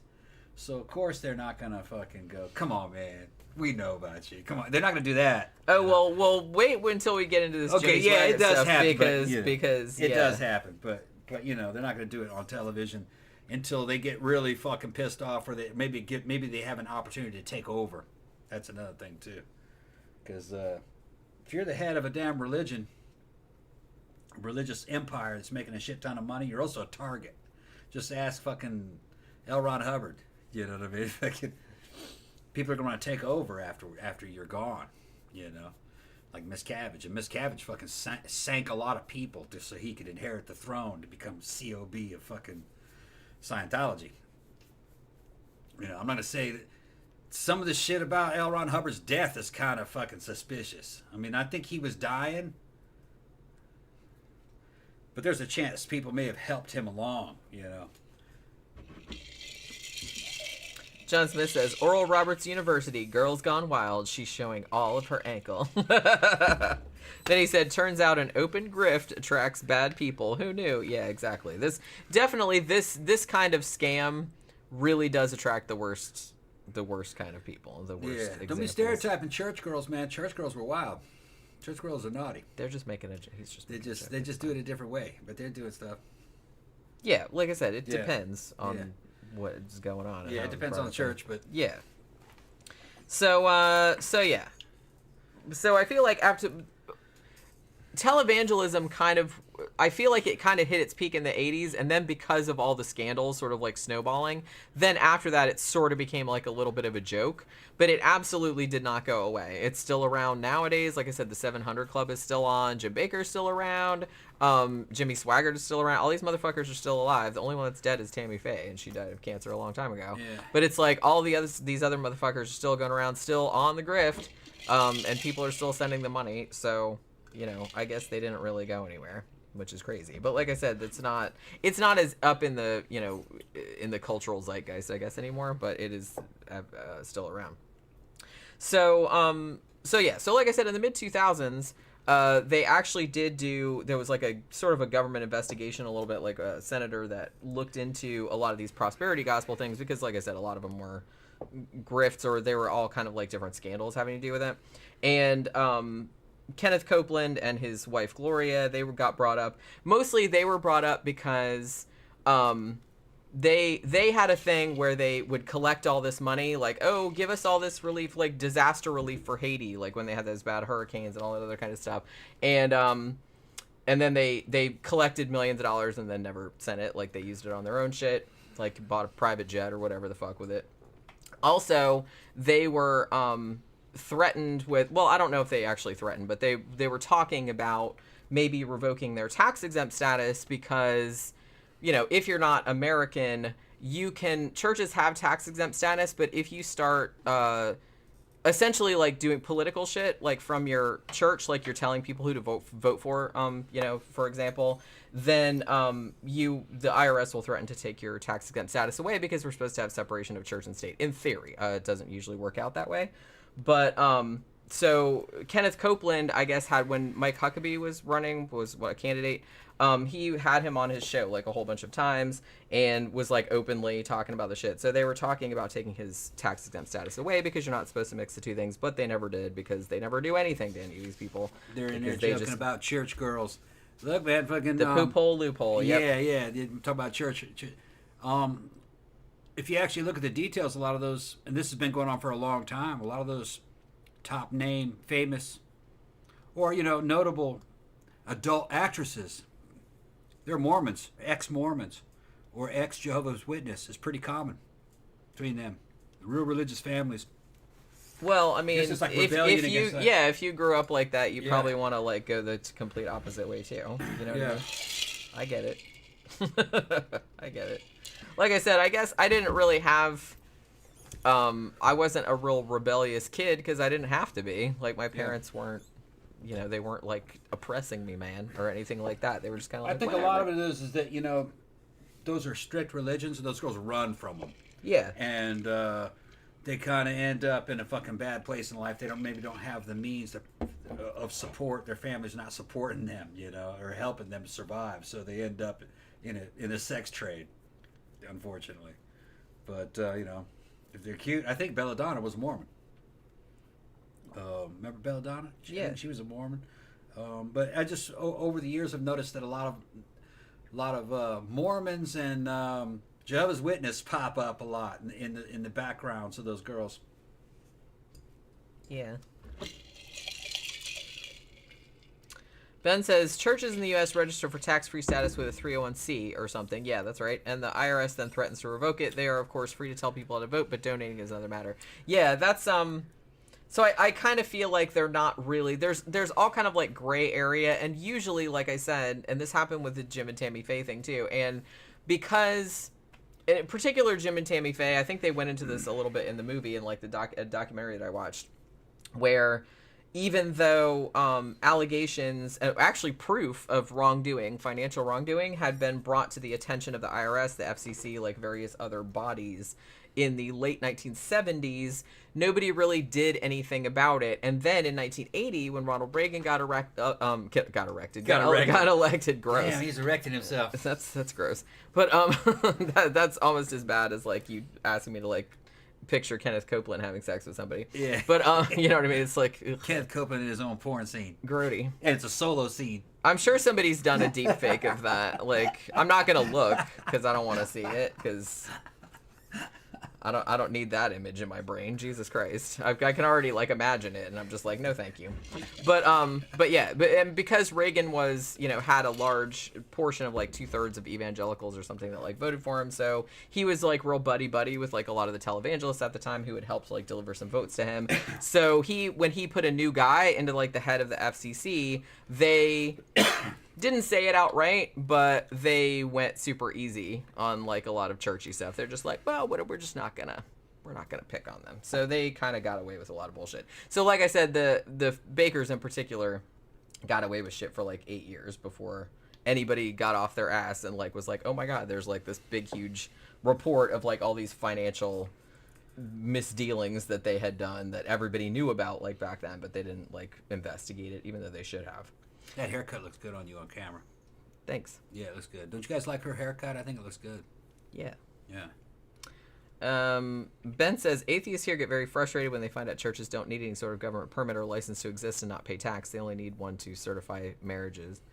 Yeah, I mean, I'm not a big fan of this tax exempt thing. I honestly, if they run it like a business, then they should be taxed like a business. They should be taxed like just like anybody else would be. I mean, it was originally for like little small church houses. Which fine, yeah. But like I said, provided that you're, like I said, I kind of feel like the original intention of that, like back in the old days when they first established that, was that sometimes particularly out in the frontier or, you know, the Midwest or places where there wasn't a lot of government services, then the understanding was that the church would provide some of those services that the government was not available to provide to people that were poor or something like that. Well, look at the you know, and that's fine if that was what was going on. Look at the Catholic Church. They're tax-free here. Right. That's ridiculous. Yeah, there's no way. They have a fucking empire, man. Right. There's no way that should be allowed. The Vatican has its own bank. There is no way that governments should be allowed. use to launder obviously fucking money in, and they own more real estate than God, and like fucking super expensive real estate. You know what I mean? No, the Catholic Church needs to pay taxes in the United States. That's what I mean. Yeah, I mean that's a 2,000-year-old fucking real estate empire. They have all the fucking money. They got a shit ton of money. They don't even need to grow. They can just sit there and be rich. That's what I mean. They don't have money. You know, meanwhile, my broke ass got to pay taxes. Yeah. Businesses got to pay taxes. They're landlords. They're massive landlords. Right. They can just sit there and just fucking make money forever. They have the Vatican Bank, which is well known for laundering money. That's what you do. The CIA launders its money. It's black budget inside that fucking bank. It just, I don't know. It makes me mad that they're treated differently. Mm-hmm. I mean, it should just be treated the same. It should be treated the same as any other business enterprise, because that's what it is. You're selling a service. You're selling a service just like any other service. They need to be paying their fair share. They need to be pulling their weight. There's no reason why they should get a Think free of pass. all the extra money that this country would have if they would just tax the fucking churches, for Christ's sake. You don't have to tax little mom and pop churches or nothing like that. I'm just saying, just the mega churches. Yeah. Yeah. I mean, they've got the money. Once you break a certain amount, you should be paying taxes. Yeah, exactly. I mean, you know, kind of contribute back to the country that let you make all this fucking money. You parasite. I'm just saying. Yeah. Don't make the rest of us little people fucking pay it. Like Jenny was saying, the original intent was like little bitty community churches. like a community service type of thing. Yeah, you can keep them tax free. Right, that's fine. But once you have a certain amount of fucking assets, and once you have a certain amount of revenue going through you, then no, it shouldn't be the deal. And particularly, especially if you're running it but you have your own fucking satellite service. That's what I mean. And particularly ones where, and I think this is why they specifically in 2007 when they went after the prosperity gospel preachers for specifically because they are obviously using a lot of that money that parishioners send them apparently in good faith to enrich themselves. They have massive mansions, they have flashy cars, they have private jets that they go around the world in, and all this other kind of shit. So obviously they're not using it just to like feed the hungry or do Christian outreach or anything like that. They're obviously using it to pay for, like I said, gold-plated toilet seats and shit like that. Hookers, blow. Right. Sports cars. Right. Nobody needs that. Yeah. The PTL, Tammy Faye, and you know, the Bakers, they had a fucking huge compound that they lived on as if it was their house, with big fucking mansions and shit. They lived well, real well. Yeah. You know, much more than a fucking sports celebrity. I mean, you know, they were like fucking. They made more money than a sports team. I think they made a shit ton of money. Yeah, they could just buy something. They could just buy. Tammy had a shit ton of clothes and shoes and shit. And fucking. I think fucking Baker had a bunch of cars. I guess he didn't have as many girls as he wanted. He was evidently having to drug some of them, or one of them at least. I don't know how true that was, but that was the allegations. Yeah, she said that he drugged her and raped her. Yeah. He said it was consensual, but I'm not really buying that. Sorry. Because of course he's going to say that. It's hard to say. She was also involved in that church. Well, she worked for them. Yeah, but that's the same as being involved in that church. Yeah. She was. I've also heard that she was like, that's what she did, is that she got involved with churches and basically tried to sleep with preachers. And that's kind of what her job was. She was my understanding was that she was what do they call them? Groupie. She was a church groupie. She tried to get into a mega church and fuck high-ranking dudes, and I mean, she had the body for it. And so it was probably true about her. I think everybody at the level she was at was a predator. You know what I mean? These are businesses, man. These are like corporate businesses, and everybody in this bitch is a fucking predator of some sort. They know what's going on. They're just pretending that they don't. Nah, I don't believe anything from these people. Well, I for sure don't believe No. Jim Baker. I believe her more than I believe Jim Baker, that's for sure. I think they're equally unreliable. You know? That's what I thought. So, I don't know. Like, Just he really didn't seem like a And then like later a on, cool she's dude. making porn and shit. Nah, come on. Well, like I said, maybe she just leveraged the shit into... I think she was always like that. I don't know. I don't know her. I mean, you know. I used to remember she used to go on the Howard Stern show all the time, and fucking Howard would fuck with her. And no, I got the based on her character. My take of her character is that she was just another opportunist. Yeah, I mean, possibly. Yeah. All right, so we're gonna be here all night if Okay, we don't get on with this. Right. Okay, so I also wanted to mention Joel Osteen a little bit. I kind of feel like his biggest scandal was maybe after Hurricane Harvey in August of 2017. He was accused of not opening his big mega church, the Lakewood Church, after all the flooding and stuff, like to let people stay in there. And because it used to be like a sports arena, 16,000 seats. And they basically, when they got called out on it, they're like, hey, why didn't you open up this church? You're supposed to be a Christian. You're supposed to be helping people. And all these people are displaced because of the storm. And their excuse was, oh, well, our shit flooded too. Except, like, then a bunch of people took pictures and said, yeah, their shit didn't flood. So they didn't open it. And then only after he got called out, like, he came out and said, oh, it was totally open. I don't know why everybody got the idea that it wasn't open. And then, like, he had to open it, like, a couple days later. But he only did that after, like, everybody yelled at him about it. So there was that. He kind of seems like a shithead too. But you know what I mean? All these people kind of seem like they're all about the same. Cheese dicks, to be honest with you. Yeah. So let's talk a little bit about Jimmy Swaggart. Probably most famous for fucking crying on TV after he got caught. But like I said, I don't think he's crying because he was sorry that he did the shit. He's just sorry he got caught. We chopped that up. Which I think is kind of the case with a lot of these motherfuckers. And Jimmy Swaggart, like I said, is amazingly still alive. I thought he would have been dead by now. He was born in 1935, but nope, he's apparently still kicking. So that's crazy. So he's actually from Louisiana. And I feel like I had known this factoid at some point and then totally forgot about it until I was researching the show again. But he actually started out more as, I mean, his dad was, I guess, like was a preacher, Pentecostal. And so he kind of grew up in that environment. But I had forgotten that Jimmy Swaggart's cousin was Jerry Lee Lewis. I forgot that they were related. And Mickey Gilley, like the country singer, he's also Jimmy Swaggart's cousin. So I had totally forgotten that there was that whole link up, which is fucking crazy. So Jimmy Swaggart, because he grew up like in a very religious family and also in like a very musical family, I guess, he originally started out as a gospel singer. And if you hear him play piano, because I guess he's even won Grammys like for gospel music, and that was how he originally got famous. Did you know that Jimmy Swaggart was related to Jerry Lee Lewis? No, I didn't know that. They're cousins. And Mickey Gilley, the country singer. Yeah. I feel like I knew that a long time ago and then I forgot, but then I was like looking it up again. I was like, oh yeah, that's right. But yeah, so he started out as like a gospel singer, and he plays piano. If you hear him play piano, he plays very much like Jerry Lee Lewis. So you know what I mean.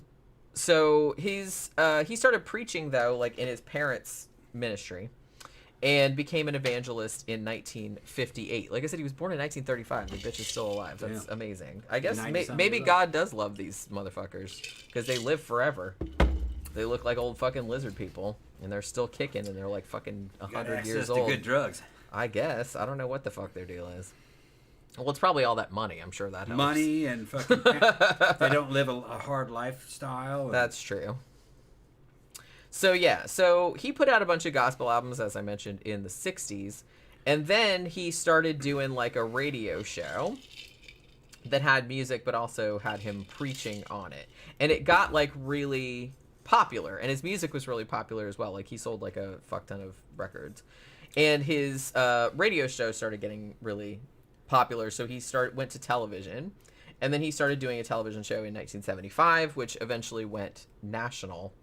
And I guess at its peak, it was like 2 million people were watching it, which was, I guess, was kind of a big deal for televangelists back then. Now, Jimmy Swaggart, so he went on like televangelists do. However, his first scandal arose in 1986. Now, this right here is, because remember how you were talking about how everybody knows, like they all know they're up to like some shit, but they just like keep it to themselves or whatever.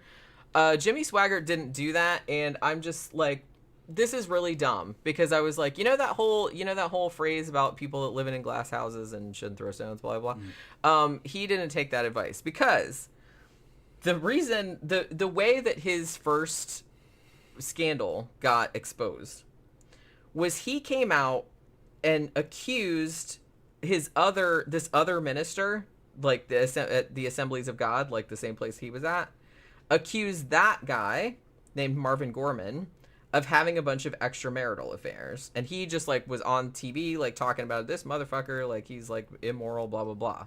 And I was like, maybe if you're also involved in some immoral shit, quote unquote, maybe you should keep your fucking trap shut, because they can't help themselves. No, they can't help themselves. You're thinking like a sane person. Well, thank you. Yeah, I know you're saying that like an insult. No, I'm not saying that. You're thinking like a sane person. He's probably fucking cheating on a bunch of women, and he's going, man, my competition is cheating on a bunch of women too. I'm going to get him first, okay? Because this bitch is going to get me, all right? Eventually, he's going to turn on me and tell everybody, so I'm going to get him first. And if he comes around with accusations against me, I'll just say, no, he's making that up because I caught him. So it's a war between liars. That, it makes total sense in the mind of a sociopath. I can think that way when I need to. I probably think that way naturally. But well, I was just going to say, I think probably because you are a sociopath, kind of. I don't consider myself a sociopath. I don't know. You kind of are. More like a high-functioning psychopath. But yeah, okay. Tomato. Yeah. I'm just saying. But no, he's going to go, nah, I'm going to get that bitch before he gets me. Well, that's the thing. So he did get that bitch. Like he says about Marvin, he's like fucking around on his wife, like multiple I'm affairs. Gonna take all blah, his blah, shit. Yeah, I'm gonna take all his. So shit. Gorman got defrocked. Yeah. And his ministry like ended pretty much, and Gorman was mad. Yeah. So he actually sued Jimmy Swaggart for defamation, and conspiracy to ruin his reputation, and he won. He actually got a $10 million settlement in 1991. Although I think he only ended up getting $1.75 million. Yeah. However, Swaggart's lawyers probably told him how it would all go. Fucking, he probably had this shit planned out. He'll countersue and this and that. He'll win something, and you only had 10% of that. You'll probably end up having to pay him off for $1 million. That's probably what they told him. They got all that shit figured out. But because Marvin was mad, and I guess the lawsuit wasn't enough. Yeah. So he actually hired his son and his son-in-law to go. I guess he knew that Swaggart was up to some shit. So he sent the son and the son-in-law out to this airport in Metairie, New Orleans. Yeah, Metairie. I know exactly where it is. To like hide out. So they rented a room and they put like a camera with like a telephoto lens like in the fucking window, because I guess they knew that a prostitute worked there and that like a lot of dudes would like come in and out, so they were like filming the room. So they filmed the room, and they got Jimmy Swaggart on tape like going into the room and coming out. They got a bunch of other dudes as well. Famous dudes or regular dudes? I don't know. They just like, I guess it was just regular dudes. Yeah. But Swaggart's so I guess just a regular old street hoe. Pretty much. Yeah, okay. I mean, right. Deborah Murphy was her name. Okay. And so this is like, it's so funny because they're like, so they're filming Jimmy Swaggart going in to see a sex worker. And I guess to make it so that he couldn't leave right away, they let the air out of his tires. I'm like, are you guys 12? What the fuck? This is like so stupid. Shit. It's like stupid. Got you, bitch. I know. So they took extensive like photos of him like coming in and out of like going in and out of this nerdy ass room. church dudes out doing I know, ridiculous. It's ridiculous. So then after that, like, I guess Marvin, he didn't make it public at first. Like, he actually went to Jimmy Swaggart first, and he said, you know, I'll just, like, not release this information to the public if you publicly apologize to me and help get me reinstated, like, as because he got defrocked, you know what I mean, like, from his ministry. So and then he said, oh, not only do you have to apologize, but you also have to come out and say that you made it all up, like, about the affairs that I had, which I don't know if he did have. I'm assuming he probably did, because I don't trust any of these motherfuckers. They probably all did horrible shit. Yeah, they were all doing bad shit. So Marvin actually sat on the information for a year because he said, I'll give you a while to do it and blah, blah, blah. So he waited for a year, and then he wrote a note to Jimmy Swaggart and, like, handed it to him saying, hey, your time's up. I'm going to, like, tell the press if you don't, you know, do what I said. And Jimmy Swaggart wouldn't do it. So basically Marvin Gorman was like, okay, well, I'm gonna like pull the pin on that. Yeah. And so, yeah, he went out there, and like I said, they showed all the proof, and it's like, look, there's this woman, and she's, you know, a prostitute, she lives in, they had all these men, and there's Jimmy Swaggart going in and out, and the other thing.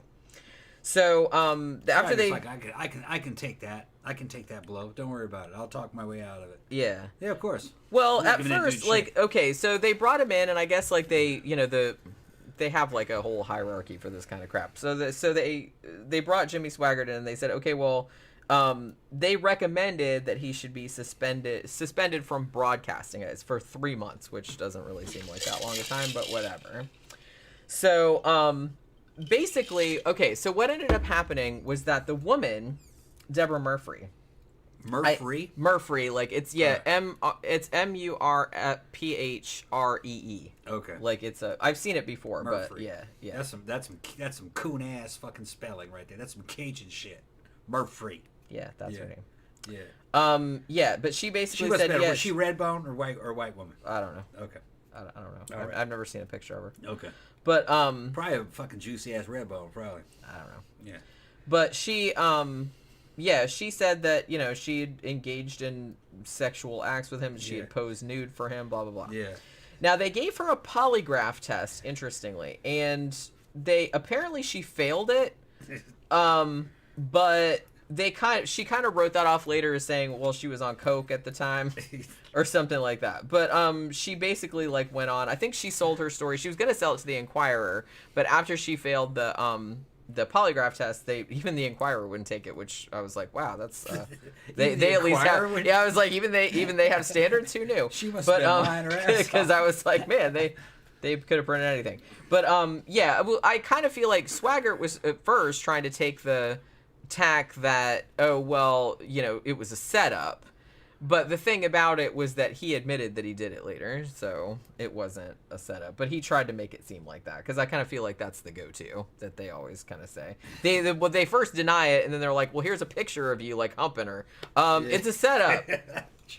It's a fake. It's Photoshop. You know what I mean? It's like they have to come up with something. What are they gonna do? Somebody fucking Google. It would be nicer if they just say, yeah, I did that shit. Sorry. Somebody Google this woman for me in the comment section. Tell me what she looks like. For some reason, like during my research, it never occurred to me to look at her picture. What Murphy? I got Cajun cousins and shit coming up out of Mississippi. I know the area. Go down to fucking Slidell, fucking Metairie all the time. My cousins live right outside fucking Metairie, actually.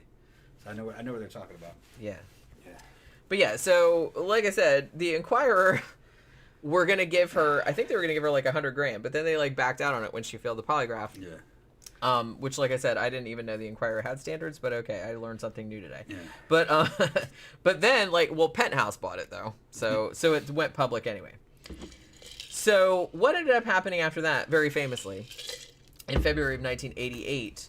Jimmy Swaggart went on TV, and he didn't say exactly what it was that he did. But I mean, I guess everybody knew at this point because it had been reported all over the media. But he didn't mention it, and he came on and did. It's very famous. It's all over YouTube. It's called the "I have sinned" speech, and he's Yeah, I just remember that. I just remember that. crying and crying. And like I said, even the picture of his face is all Yeah, wet. yeah, And it's yeah. just like I'm so, The I have sinned. I have fucking sinned clip, against you, my that Lord. shit was a meme back in the fucking It was 80s. before there were even Before like, there were memes, they would show that shit over and over and over again on TV. I mean, have it was sinned. parodied like Yeah. so many times, like Yeah, back in yeah. the '80s, because Yeah. it was like, I mean, it was just like so transparently. He's just up there fucking crying. I was like, Jesus Christ. Putting on a show. My Yeah. favorite, putting on a show. You know, he's asking that your precious blood would wash and cleanse every stain. Yeah. Even the cum stains. Yeah, I guess so. Those ones too. That's important. So yeah. So I guess they decided, like the Assemblies of God peeps in Louisiana, they initially suspended Swaggart for 3 months, but then decided to go whole hog and do like when it went national, they said, no, we're going to suspend him for 2 years, because apparently the national whatever of the Assemblies of God, they have what they call their standard 2-year suspension for sexual immorality. I was like, so this happens often enough that you have a standard 2-year suspension? It's like, okay. So yeah, they did. So they kicked him out for 2 years, I guess.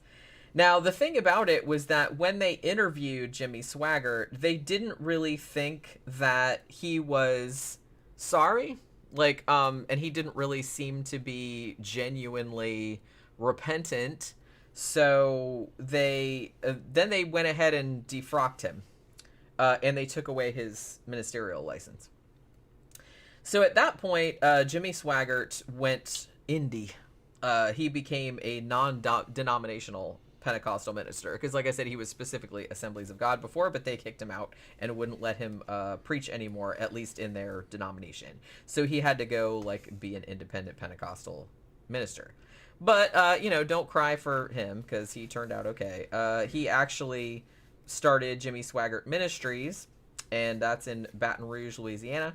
And he started the Sun Life Broadcasting Network, which is still on. Ben said that she looks like a what now? A truck stop good time girl. A truck. Yeah, she looks like Fun. a lot lizard. She looks like a lot lizard. That's what he said. What was this picture of her like back in the day, like back in the 80s or now? I don't know. Yeah, it's got to be an 80s picture. We got to see what fucking he was looking at the time.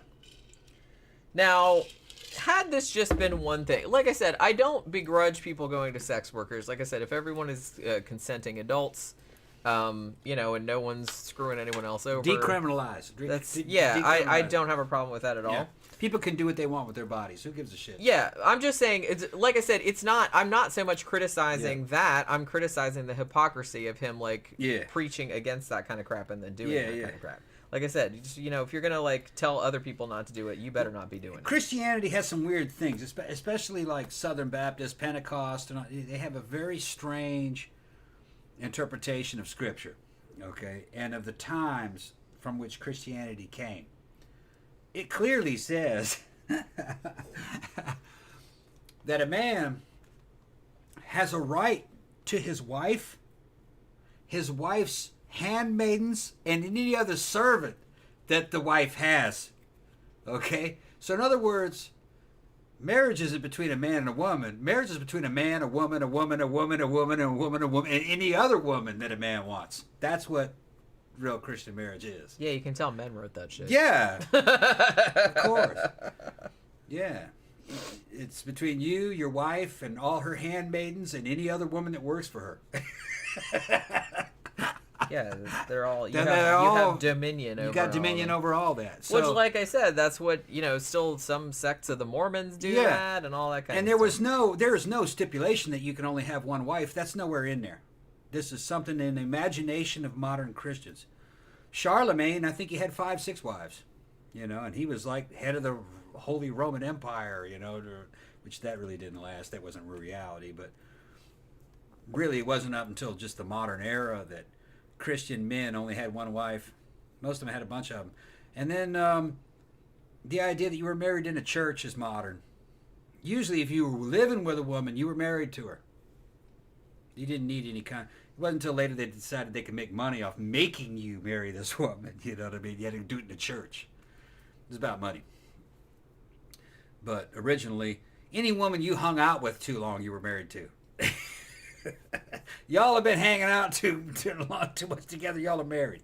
Y'all are fornicators. Y'all got kids. You're married. Yeah, that's fornicators. Yeah. Yeah. Well, no, that's not what it meant. I'm just making a joke. Yeah. Now. Okay. All Calm right. down. Just if you were just around a woman for a long time, you were married.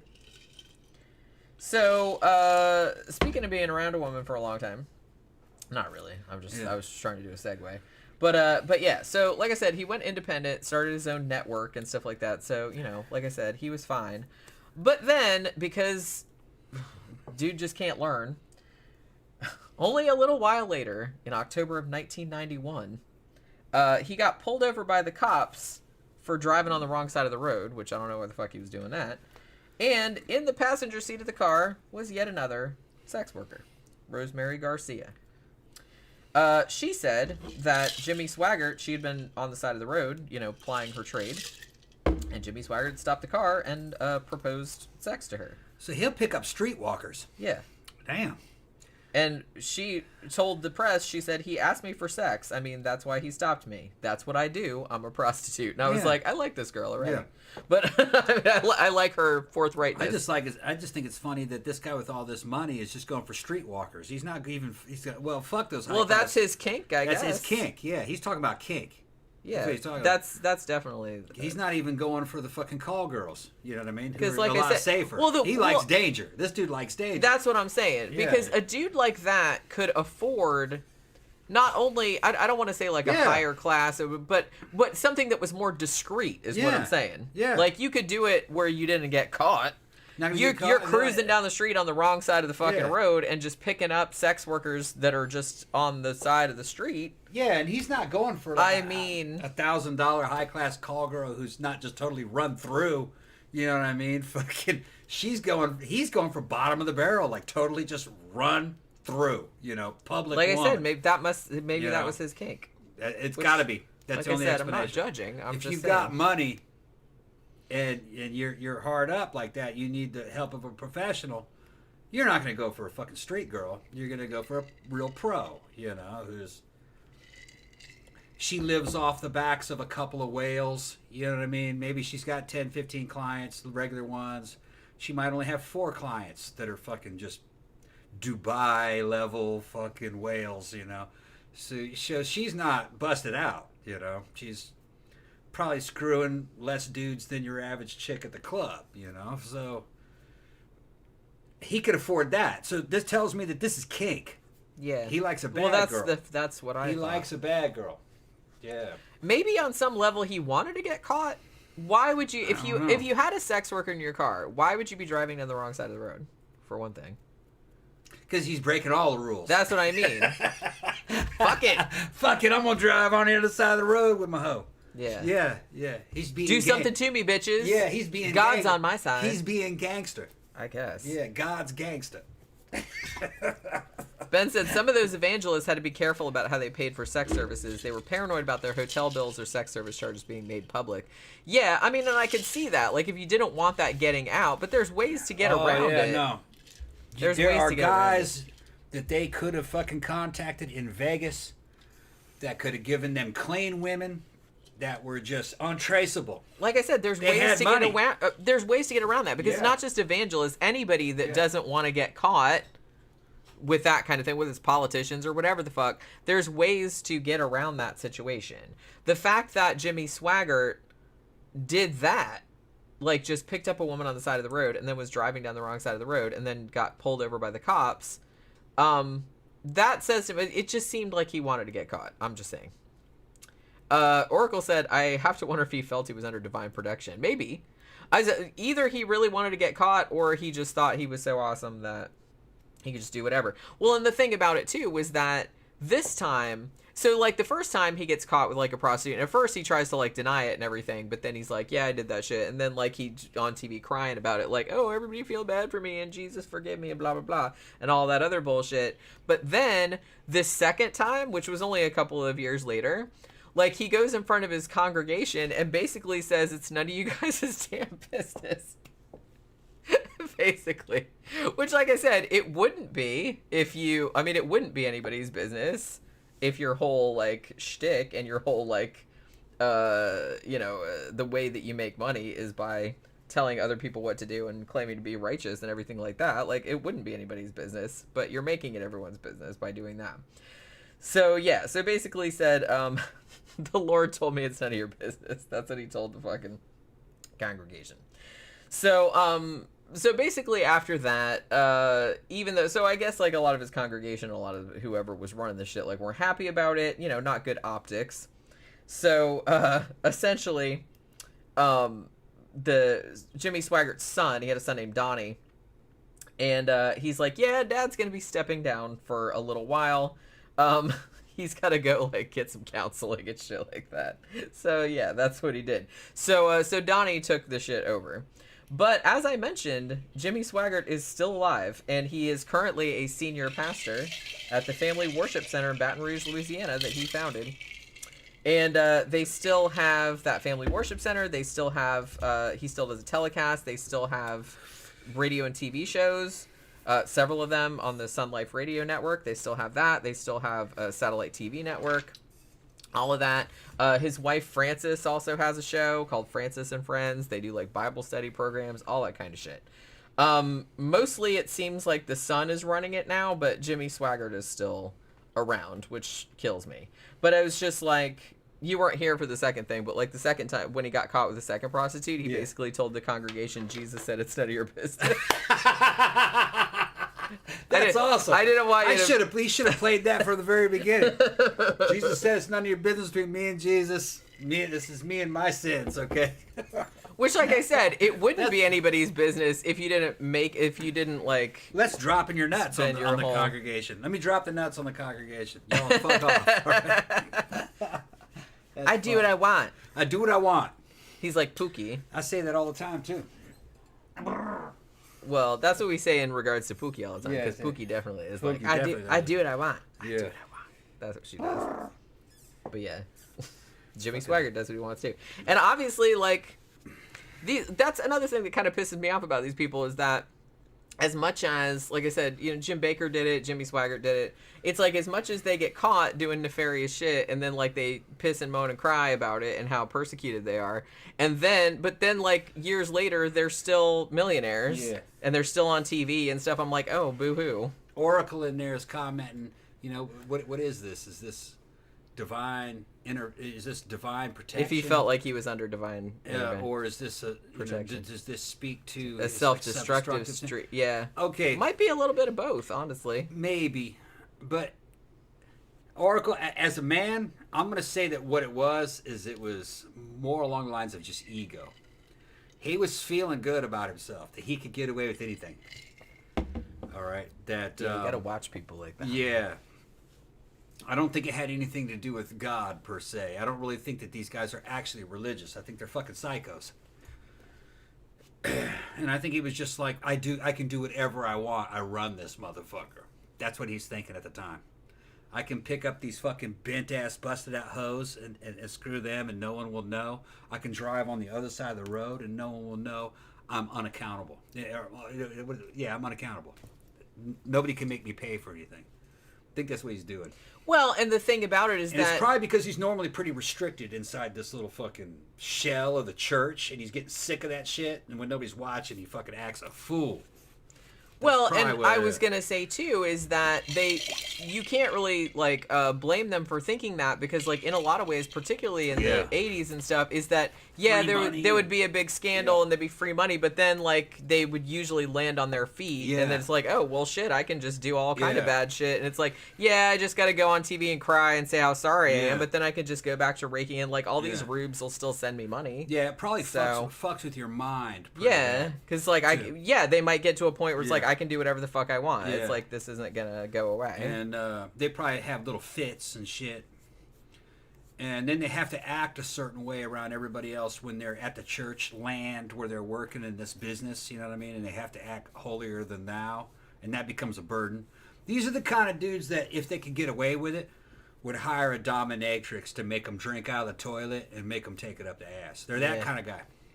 free me from this power I have. Yeah. You know, that kind of shit. You know. Yeah, we've said that before. I am so powerful, degrade me. I've heard that's a very common kink for Yeah. people that are not just televangelists, but people who are like anybody has a lot of power. CEOs, anybody that has like a lot of power in their normal life or a lot of money. Yeah.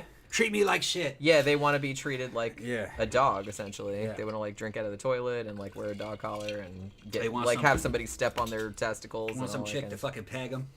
Yeah. Yeah. Honestly, I kind of enjoy those testicle stepping on videos. Jenny fucking is into that fucking weird ass misandry and fucking trying to peg motherfuckers and shit like that, man. I'm lucky to have escaped my virginity around this fucking woman. We got into a whole thing like one time where we got into like this. We went down this rabbit hole of like all of those. What's the name? I know there's a name for it because there's a name for everything. But the one where it's like women in high heels like stepping on dudes' nuts. Yeah. And it's just like every time we would watch one, I would just cackle and cackle. Yeah, and my nuts would be jumping up. I know, and Tom was like getting really uncomfortable. No, It's she's like, fucking hitting each one was like funnier than the last. I'm like, what kind of sad sack has to go through that shit to get? I remember the one where they had built this like construction thing where Yeah. he wanted to like put his balls like up in a hole like Yeah, through and a it was box, just- they were and then on a she would like and step, she's, and like, I was like, stepping on with high heels, wow, like, there's a lot of thought put into this, Whoa! And then there was, and I was just laughing and and laughing. there was one where this chick It in was this so fucking funny. super fucking high heel platforms is just taking a running fucking start, just running towards this dude and doing a running kick right in his fucking nuts. Boom! And he goes, ah! I'm like, you sad motherfucker. You put yourself up there for that? Fuck. Well, you know, takes all kinds. Damn. I mean, you know, some people are Yeah. into it. Like I said, it's funny to me anyway. It's not particularly hot, but I think it's like really funny. She's sadistic. I am a little bit. I don't know why that makes you laugh so hard, but it's like I just never. I don't know. I just like something about that is very funny to me. I just think it's like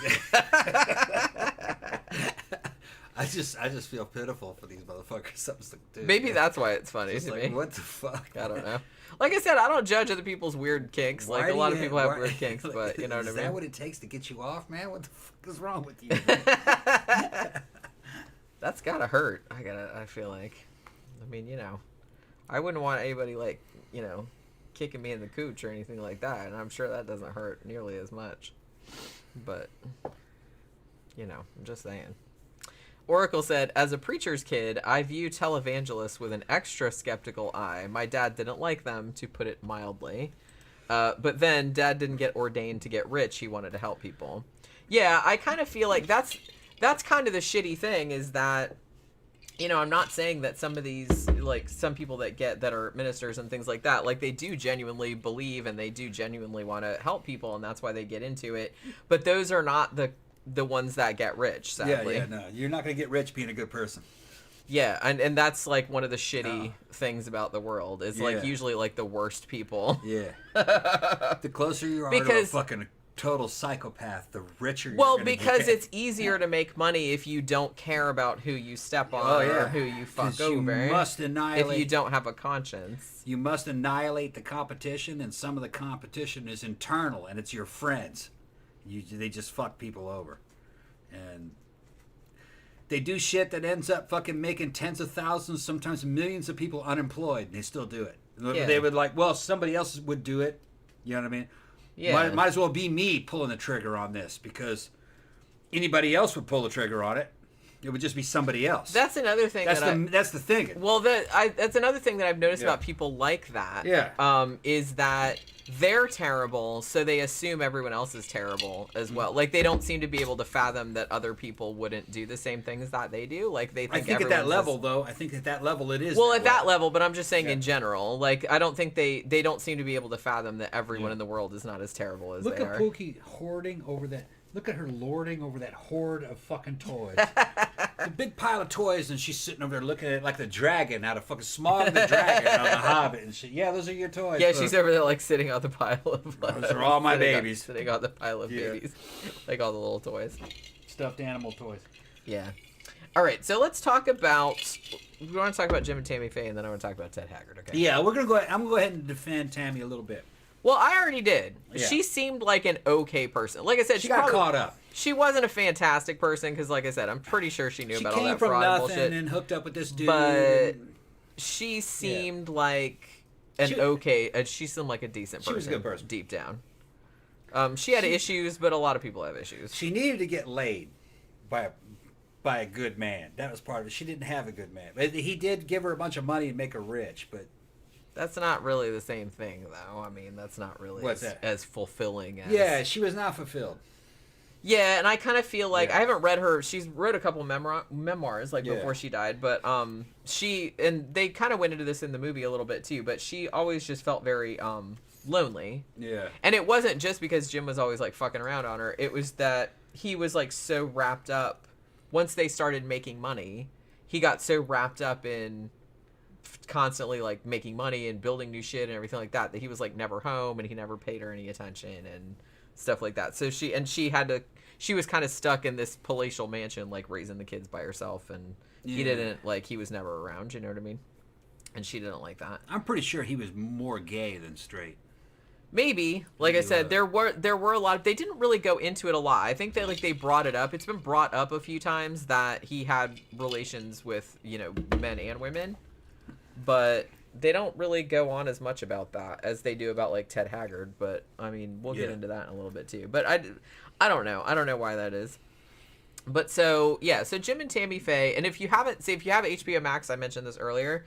That movie on there from 2021, The Eyes of Tammy Faye, which is kind of loosely based on the documentary they made back in 2000, which was called the same thing, is actually really good. Like, we watched it last night, and it was like, good movie. It was pretty entertaining. Like, the acting is really good. Yeah, it was kind of a blast from the past because they would show like old clips from television programs from the PTL at that time, and they would superimpose the new actor and the new actress in there. Yeah. But I kind of remember that era. Right, And I do too. And the symbols that they had with the globe and everything, and the world PTL globe and shit. Yeah, Praise the Lord Club. Yeah. And it was so funny how crude all that stuff looks by today's standards, how bad the technology was in the 80s.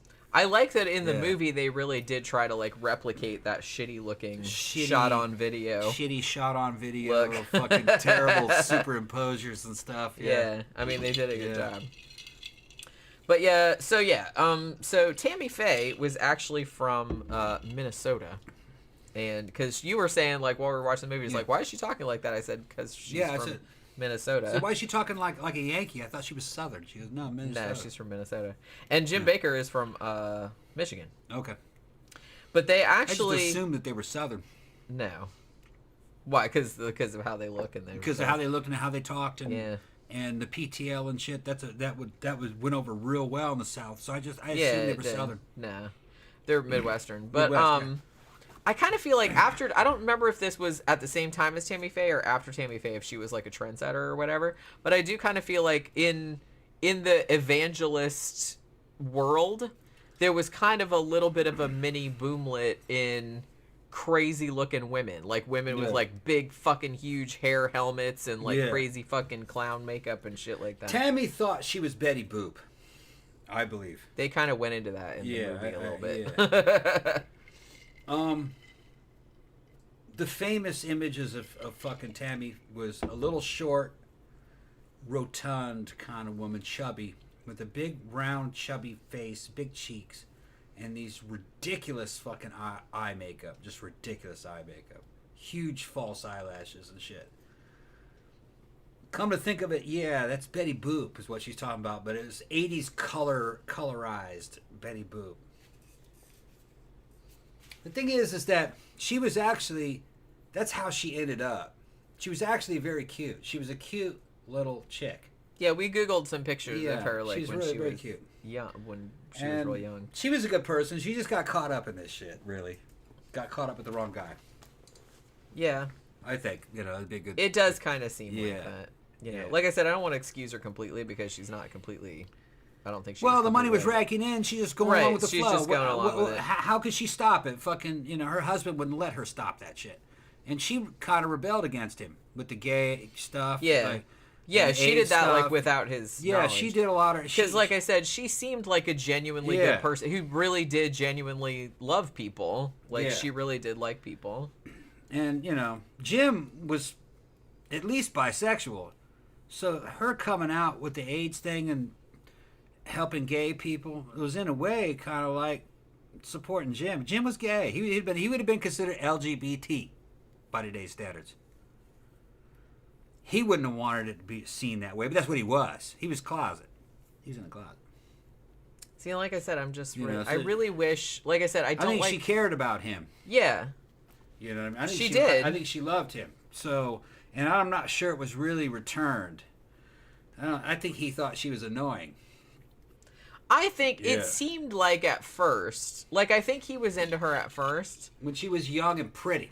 But I think after a while, like, she started having kids and stuff. I mean, it happens a lot, I guess. And, like, I guess he's, you know, she started to get on his nerves. She was a little bit outspoken. You know, she was very forthright and very friendly, and she didn't really care about convention, particularly like religious convention. And there's actually like a very funny scene in the movie where they're having this big meeting at I guess it was Falwell's house. Yeah. Wasn't it Falwell's? And Vincent D'Onofrio plays Jerry Falwell in the movie. He's only in it for like a few minutes, but he's fucking great.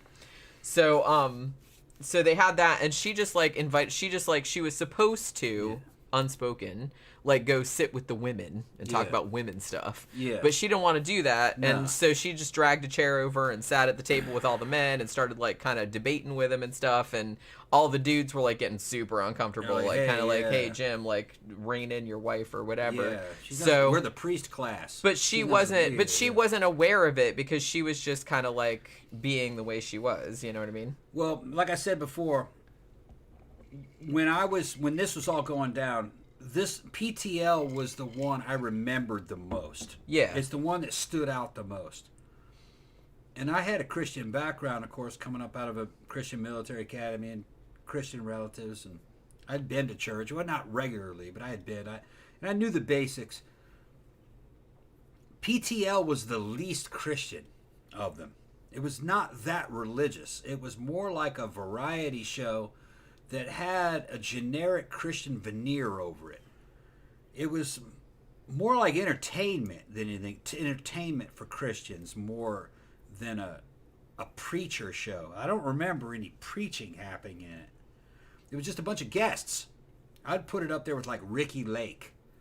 Or, you know what I mean? Or fucking... well, Jim Baker's original idea for it was essentially he wanted like a late show, like the Tonight Show with Johnny Carson, except for religious people. Yeah, that's a good so like a variety show. Like they'd have Christian bands on or like musicians. They'd have like interviews with celebrities, like talking about... They would talk about Jesus-y stuff, but some of the stuff they did was like not... Yeah. You know, they would just do little cooking segments and stuff, like the Today Show, or like I said, like a late show. I would catch it after work sometimes, or late at night when everything else was off, because, you know, television would go off. People don't realize that nowadays, but television would go off at around 11, and after that then they'd show reruns. They'd have Ricky Lake and shit like that on it, or this shit that from the daytime television shows. I remember that this was on one of the channels, and sometimes I'd watch it for a little bit. It was watchable.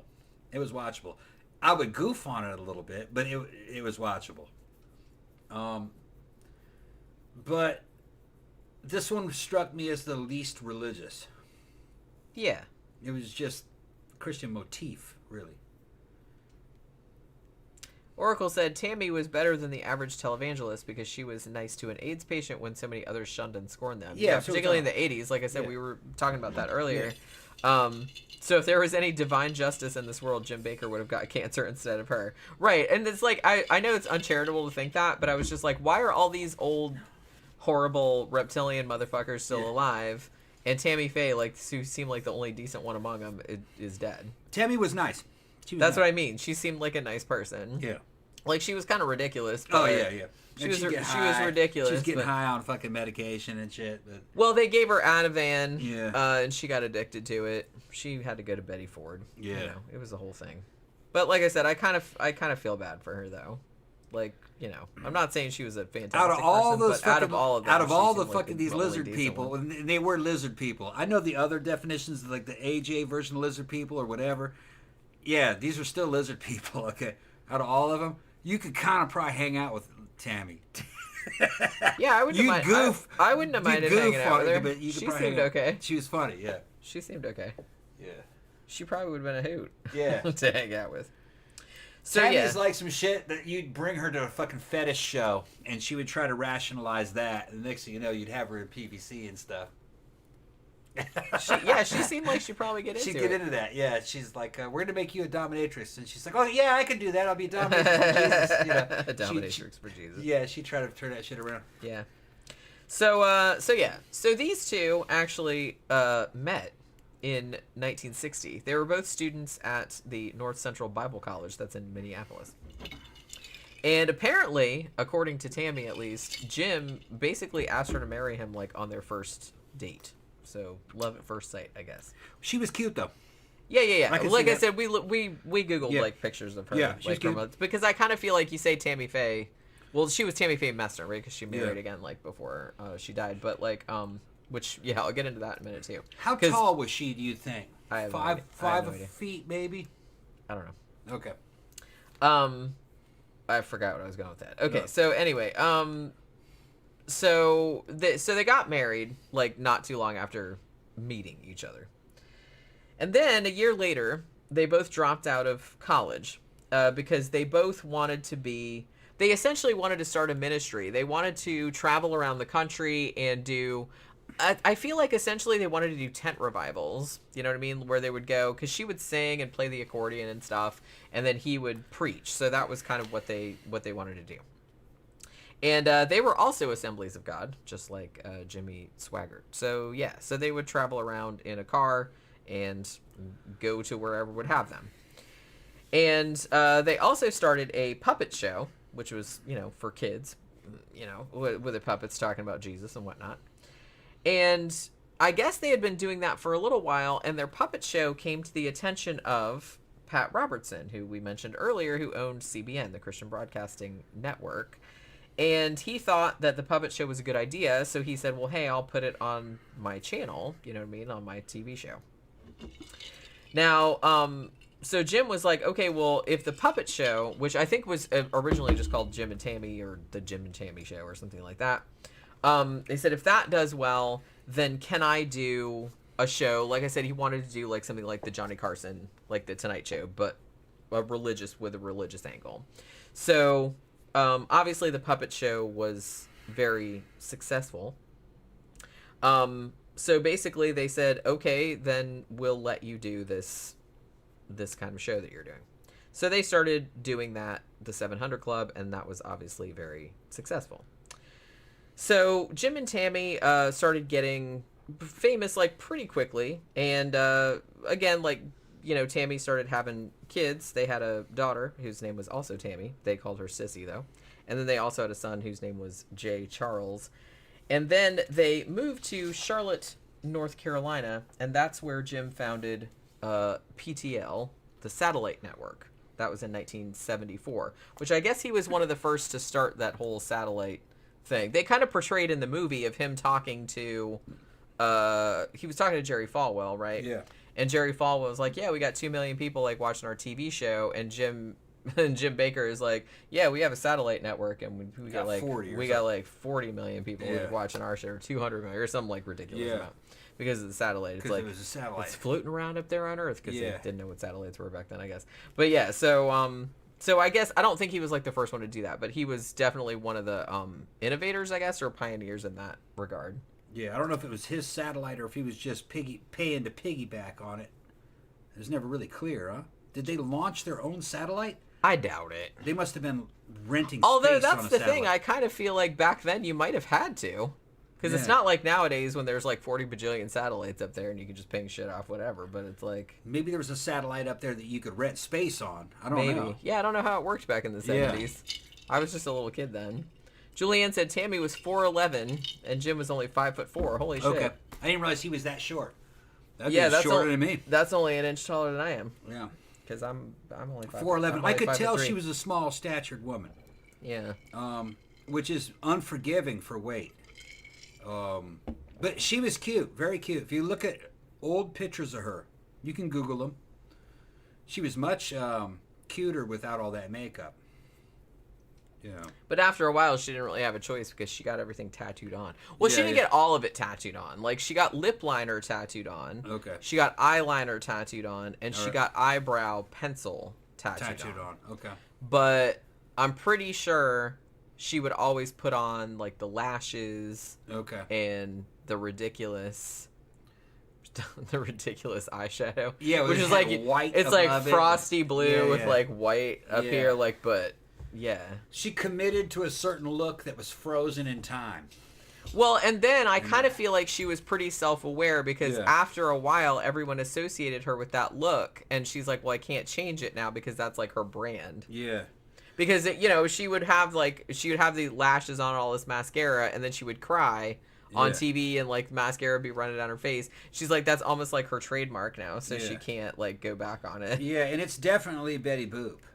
Is what I never is- thought about it, but yeah, when they Yeah. brought it up in the movie, I was like, oh it's- yeah, I it's see Betty that. Boop. Okay. Yeah. And he even disparagingly said something about they were like, making fun of her. of her voice. Yeah. Jim and his boyfriend were making fun of her behind her back. She overheard it in the movie. In But the movie, evidently I don't know if that really happened. Probably was based in real life. She probably knew that they were making fun of her, which evidently devastated her. So. Well, I mean, that'd be pretty shitty. Right. Like, Yeah. I'd be pretty mad if I like came in a fucking room and you were talking to some of your bros or something like Yeah, that, make or your What, boyfriend. yeah, my boyfriend. And you were like saying some shitty stuff about Yeah, me. like, yeah, Look at her stupid hair and her yeah. stupid whatever. Yeah. Her stupid. Yeah. I don't know. My stupid whatever. Just- I have yeah. stupid everything, so I don't really know. My stupid laugh, my stupid butt. I don't know. I don't Listen know. to you. That's all right. I can't think of it. Yeah. I can't think of anything. No, so I can understand it. I felt, whatever. I felt sorry for Tammy. I did too. And I always liked her. I always thought she was interesting. She was Yeah. funny. Yeah. Well, a lot of people thought she was interesting. Yeah. Well, like I said, I think the reason that she appealed to people, yeah, she was ridiculous and she looked ridiculous, and it was like easy to like make fun of her because she was like a caricature of a person. But I think deep down, people responded to her seeming like to genuinely care about people. She did seem to genuinely care about people. I think she did. I think she was a good person. Yeah, she seemed like a good Yeah. person, and I think people were responding to that Yeah. in a way that they might not have. Like, Now, with this was a other- time this is the time of television, cable television, early cable television. And there weren't that many channels and there weren't that many shows. If a woman like this were to appear today in the age of the internet and YouTube, she would have been lost and you never would have known who this was. Right. It was just, she was a person of the time. Well, that's why I didn't Yeah. realize that a lot of these motherfuckers were Yeah. still on, because it's Right. like everything's so diffused nowadays, Yeah. like, scattered, that they could have a whole fucking $1 billion empire and I wouldn't know jack shit Yeah. about it because I'm not like in that circle. Back in our day, and some of y'all are you couldn't older- escape it. You It couldn't was escape everywhere. it. You couldn't escape it. There was only so many channels. You knew everything that was going on. Right. It Now was- it's impossible. Now it's impossible to keep up. track of everything. It's like Yeah. it's because, like I said, there's so much stuff out Yeah. there that it's like everyone's just You in almost their don't little want to niche. keep track of all of it. 'cause Well, you can't. you I mean, can't, even yeah. if you wanted to. Right. Like I said, I can't even keep track of like shit I like that, Yeah. that I want to see, like TV Yeah. shows, movies, books, whatever, like music, like stuff that's going on. I can't even keep track of that, like Oh. much less all the other shit. Tomorrow we're seeing Zymox. That's right. We got We're one on the going- guest list to see Zymox for free, and the Starry Night is also opening, aren't they? No, I don't. Oh, they're not. I no. thought they were on that same. They're opening No, for- they're not opening for Okay. them. They're who's opening for them? No, I can't remember. Rose Garden Funeral Party? I don't know. Shit, man. No, Okay. I did the poster, but it was a long Alright. time ago. I don't remember. Where is it? It's at the Abbey. You know how to in get there? Downtown Orlando. Well, Okay, it's okay. Yeah, I downtown Orlando. have a GPS. Okay. Yeah. Downtown Orlando. Yeah, so tomorrow So- night we're gonna go All see. right. I know how to Zymox. get there. It That'd was be fun. downtown Orlando. Yeah, it's in that area. Okay. You know what I mean? Like I Yeah. said, I have GPS. We'll figure it out. I've And never it'll actually be, been there. It'll be a before. Thursday, so parking shouldn't be a problem. Yeah, it'll be all right. Yeah. It'll be all right. And I don't think it'll Time run show start? that late. I think the doors are at 7. Okay, we need to get down there early. But I mean, I don't get home till 6, and then I'll have to come home and get ready real just quick. fly and then- together, and we'll get the. But I fuck think out. there's 2 opening bands. I have to Okay. look up again, but I can't All right. remember. Well, I want to be there through the whole show and in the after show. We've been invited to, so I want to go there. Well, the after party is at Will's Pub. Oh yeah, we can go to that. I'll go to that. That starts at 11. Okay. But like I said, I got to work on Friday, so We won't stay long. don't we get won't too stay long. excited because I got to get up at 5 in the All morning. But yeah, So what they discovered was that when they did the PTL club, obviously very, very successful, and again, preaching prosperity gospel, and they were very open about their wealth, and they're just kind of like, I don't know, like low-key encouraging people. It's like, hey, give us money, and, you'll end up like us, like all of these blessings that we got, or blah-de-blah. So essentially, it's kind of like, and then when Tammy Faye would come on and she would like, be very open about various things, or would cry about something, or seem, like I said, I think people really responded to that, because usually when she would come on and talk and stuff like that, they would make more money. Like, people would call in and pledge more. So, there was... We were watching the movie last night. I don't remember if this really happened or not, because I wasn't like a regular viewer of the PTL Club. But at one point, because like I said, Tammy Faye had a problem later on with an addiction to Ativan. And so there was one time when they were doing a show, and I guess it was like a fake, like a beach ocean kind of thing in the background. And so Jim Baker was talking, and she was like standing there, and then she was like high as fuck, and then she started like, she just kind of like wandered off, and then she's like touching the background like, oh, it's fake, and then she like laid down on the fake sand and stuff. And I was like, man, I have to look and see if that really happened, because that'd be fucking hilarious.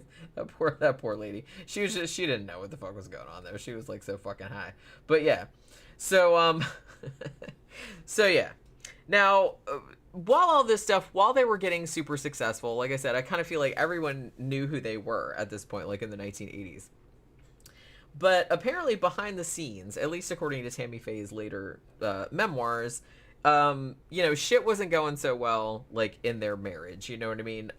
As I mentioned earlier, Tammy complained that Jim got to a point where, even though it seemed like, at least according to her, he seemed like he had really been, gung-ho about this whole ministry they were doing, like, at first. But then, like, the richer they got and the more famous they got, the more consumed he got with that end of it. Like, everything was just, how can we make money off this? And how much everything was, like, cha-ching, you know what I mean? And he didn't really care about anything other than that. And he was always gone, because they really wanted to... they were building up the PTL network more. They were, like, making the studios bigger. They were building new office buildings. They were building new houses. They built this whole compound called Heritage Village. And they also were talking about doing, like, a theme park, which I think they did eventually build. A Christian theme park in, where the fuck is it at? It's in I want to say it's in North Carolina, but I can't remember. But yeah, it's in South Carolina. It's in South Carolina, sorry. So he was kind of like, had all these ideas and all these money-making schemes, and I feel like she kind of felt like she was neglected. Like I said, so she was constantly, like, at home, and she was taking care of the babies, and he was always gone, and so she wasn't really about it. Now, I don't know if this really happened in real life or what the thing was, but in the movie, they showed that she kind of had a little bit, I don't really know what the extent of the relationship was, but there was like a little bit of a thing where she got into a little bit of a fling with this guy that was like a sound engineer, I guess, or a producer, or a music producer, like from Nashville, who came there to like record her songs, because she sang and stuff. So he was recording some an album for her. It was definitely true, because she confessed to it. Yeah. I was looking for it, and I didn't really see that much about it, but I didn't have like a lot of time to look it up. Yeah. But they showed it in the movie, and it's like, I guess he was like kind of into her, and she was pregnant at the time, and there was a funny scene in the movie where she was sitting on his lap. We're not entirely sure like what the dick situation was at that point in time. Looked like a cowgirl type situation. Right, but then her water broke. Yeah. And then he had to end up taking her to the hospital. And then Jim got mad because I guess she had the baby, like, and Jim wasn't there because he was too busy fucking around doing something else. With some dudes. Probably. Yeah. And, or other women or both. Who knows? I don't know what he was up to. But then he got, like, mad at her because he's like, oh, she's fucking around with that. But she was like, you're never here. And it's like, he thought I was beautiful and all this other kind of stuff. He was her friend. Right. And then, I don't blame her. To be honest, I don't either. You know, it's fucking. She was neglected. I mean, fucking around your spouse is not good, but I'm just saying, in that case, I'll give her I'm a gonna pass. fucking say this shit, man to man. Even though the audience isn't a man, it's got women in it too. No. All right. Jim had all kinds of fucking money. He already had children with this woman. They're living a palatial lifestyle. He's hitting men and women, Jim, okay? He's not going to let his wife have a boyfriend? See, I that's don't what made me understand mad. that. It's like he had probably already been fucking around on her for a while. He's already kind of lost allegedly. interest in her. You know what I mean? Why? He leaves her alone all the time. Yeah. She's stuck, like, raising these babies. I don't understand that. And shit like that. And then, like, she kind of finds a friend and maybe fucks around. Yeah. And then he gets mad at her, even though he's been doing the same shit. Yeah. I mean, I don't like that. I'm not one of these like cut type motherfuckers, but I'm just saying you have to be realistic. If you are in a marriage with this woman, she's brought you children, you have all this fucking prosperity, you've got a girlfriend, and in this case, Jim's bisexual, he's got boyfriends too. You're not going to let your wife have her friend? I don't really understand that. Like I said, I don't have a problem with that situation as long as everyone is on the same page. Yeah. And as long as everyone's allowed to do the same shit. Yeah, like, and you're not allowed to have a double standard about that crap. I don't really, you're just not. The only thing, as a man, the only thing I'd be concerned about is I'd have to lay down a rule like don't have his children. That would be the only thing. Which, like I said, that's reasonable. If everybody agrees to that. Like I said, as long as everybody's on the same page... I just do what you want. It's fine. Right. The only thing I don't like about that kind of stuff is like the secrecy. Yeah. You know, the betrayal, but it's like, and the double standard. Like I said, if you're out there fucking around on your wife, for example. Yeah, and you pretend like you're not. And then pretend you're not, and then she goes and fucks around because she suspects you're fucking around or she's lonely or whatever, and then you get mad at her about that. Oh no. Yeah, and then you send the boyfriend away. That don't fly. That don't fly. He sent the boyfriend away. Yeah, you have to go back to Nashville. Which that didn't make sense to me at all. Because if I was Jim, I would be like, well, she's happy with this dude, and that it gets her off my back. I'm kind of sick of her. She needs to have a companion. No. I'm going to hire you on for another 5-year contract. I mean, would think that would be the reasonable thing to fucking thing. You know what I mean? Because Jim wasn't sleeping with her. No, at he was this not. point, according to her. Right, according to her, he wasn't. He hadn't hit in a long time. So what the fuck did he care? What the fuck did he care? Because it's an ownership thing. Yeah, man. the only thing I could think of from Jim's point of view is, well, if she gets pregnant and it's his kid, then it's going to look funny. I would think that part of the agreement, Jim say, look, do what you want, have fun. Just don't get pregnant by that dude. Yeah, like use protection. And chances are, which you should be doing anyway, really. And chances are, Tammy wouldn't have been interested in having dudes' children anyway. I mean, she already had. She already had children, right? And I'm sure she probably didn't want any more. But that's the thing. It's like, that kind of made us mad, like, when we were watching the movie. Because I'm like, I don't get that. Like I said, and he was probably fuking around at that point too. They had so much money. And they were business partners, so what the fuck, you know? It's like, quit your whining. Yeah. That is one of the things that pisses me off the most, is one of these rules for me and not for rules for thee and not for me, motherfuckers. I don't like that. I don't like that. And they were both living large, so nobody was stuck out. You know, other than her. She couldn't have a boyfriend. Right, which is dumb. Yeah. But you know what I mean. Under those circumstances, no. She should have been able to have a boyfriend. Like I said, even if she'd have asked before she did it, it's like, hey, you're never here. Yeah, I need to have a companion. Like, can I... Yeah. You're probably out fucking around, so... Right. You know what I mean? Like I said, as long as everyone's on the same page... I think it's pretty open. Everyone's fine with it, and everyone has, we have parameters of then that's fine. That's fine. As long as no one's lying to anybody, I don't have a problem with it. But yeah. So Tammy Faye said around this time, they're really kind of like, Jim was just so into his projects and everything, he wasn't really paying much attention to her anymore. And they were getting like very distant from one another.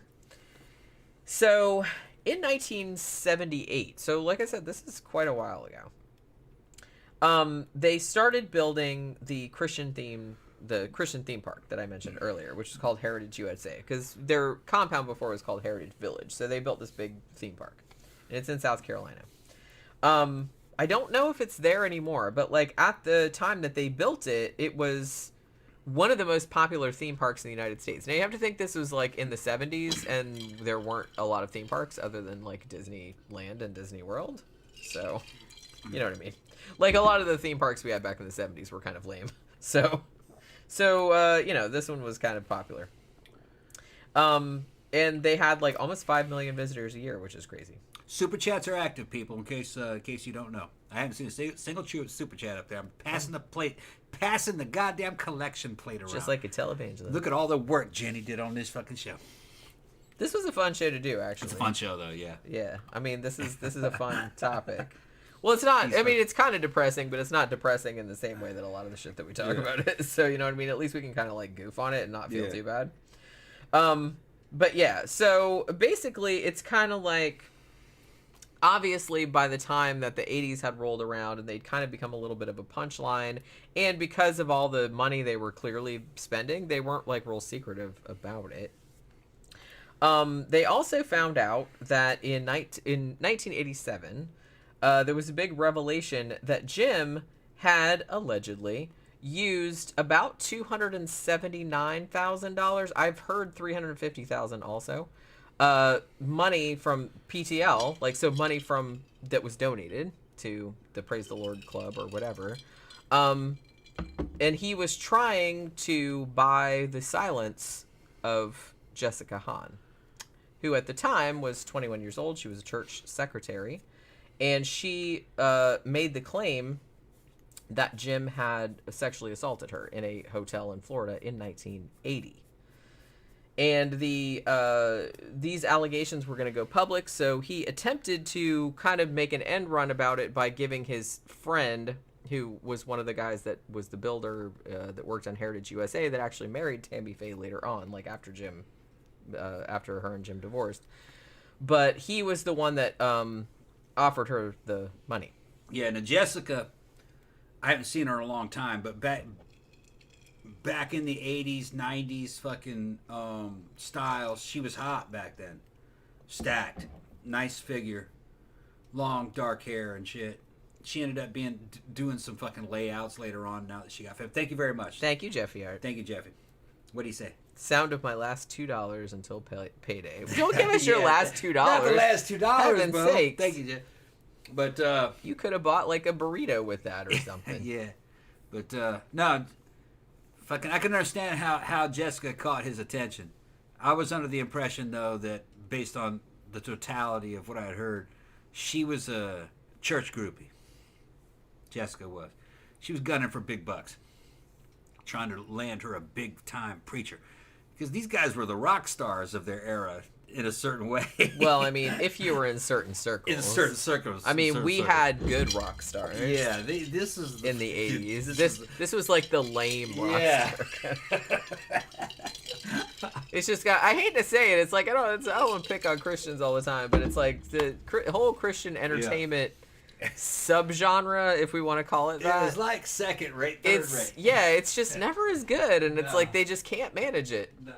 And that's still true to this day. Like, if you have some money to blow, go get a subscription to PureFlix, which is like the Christian Netflix.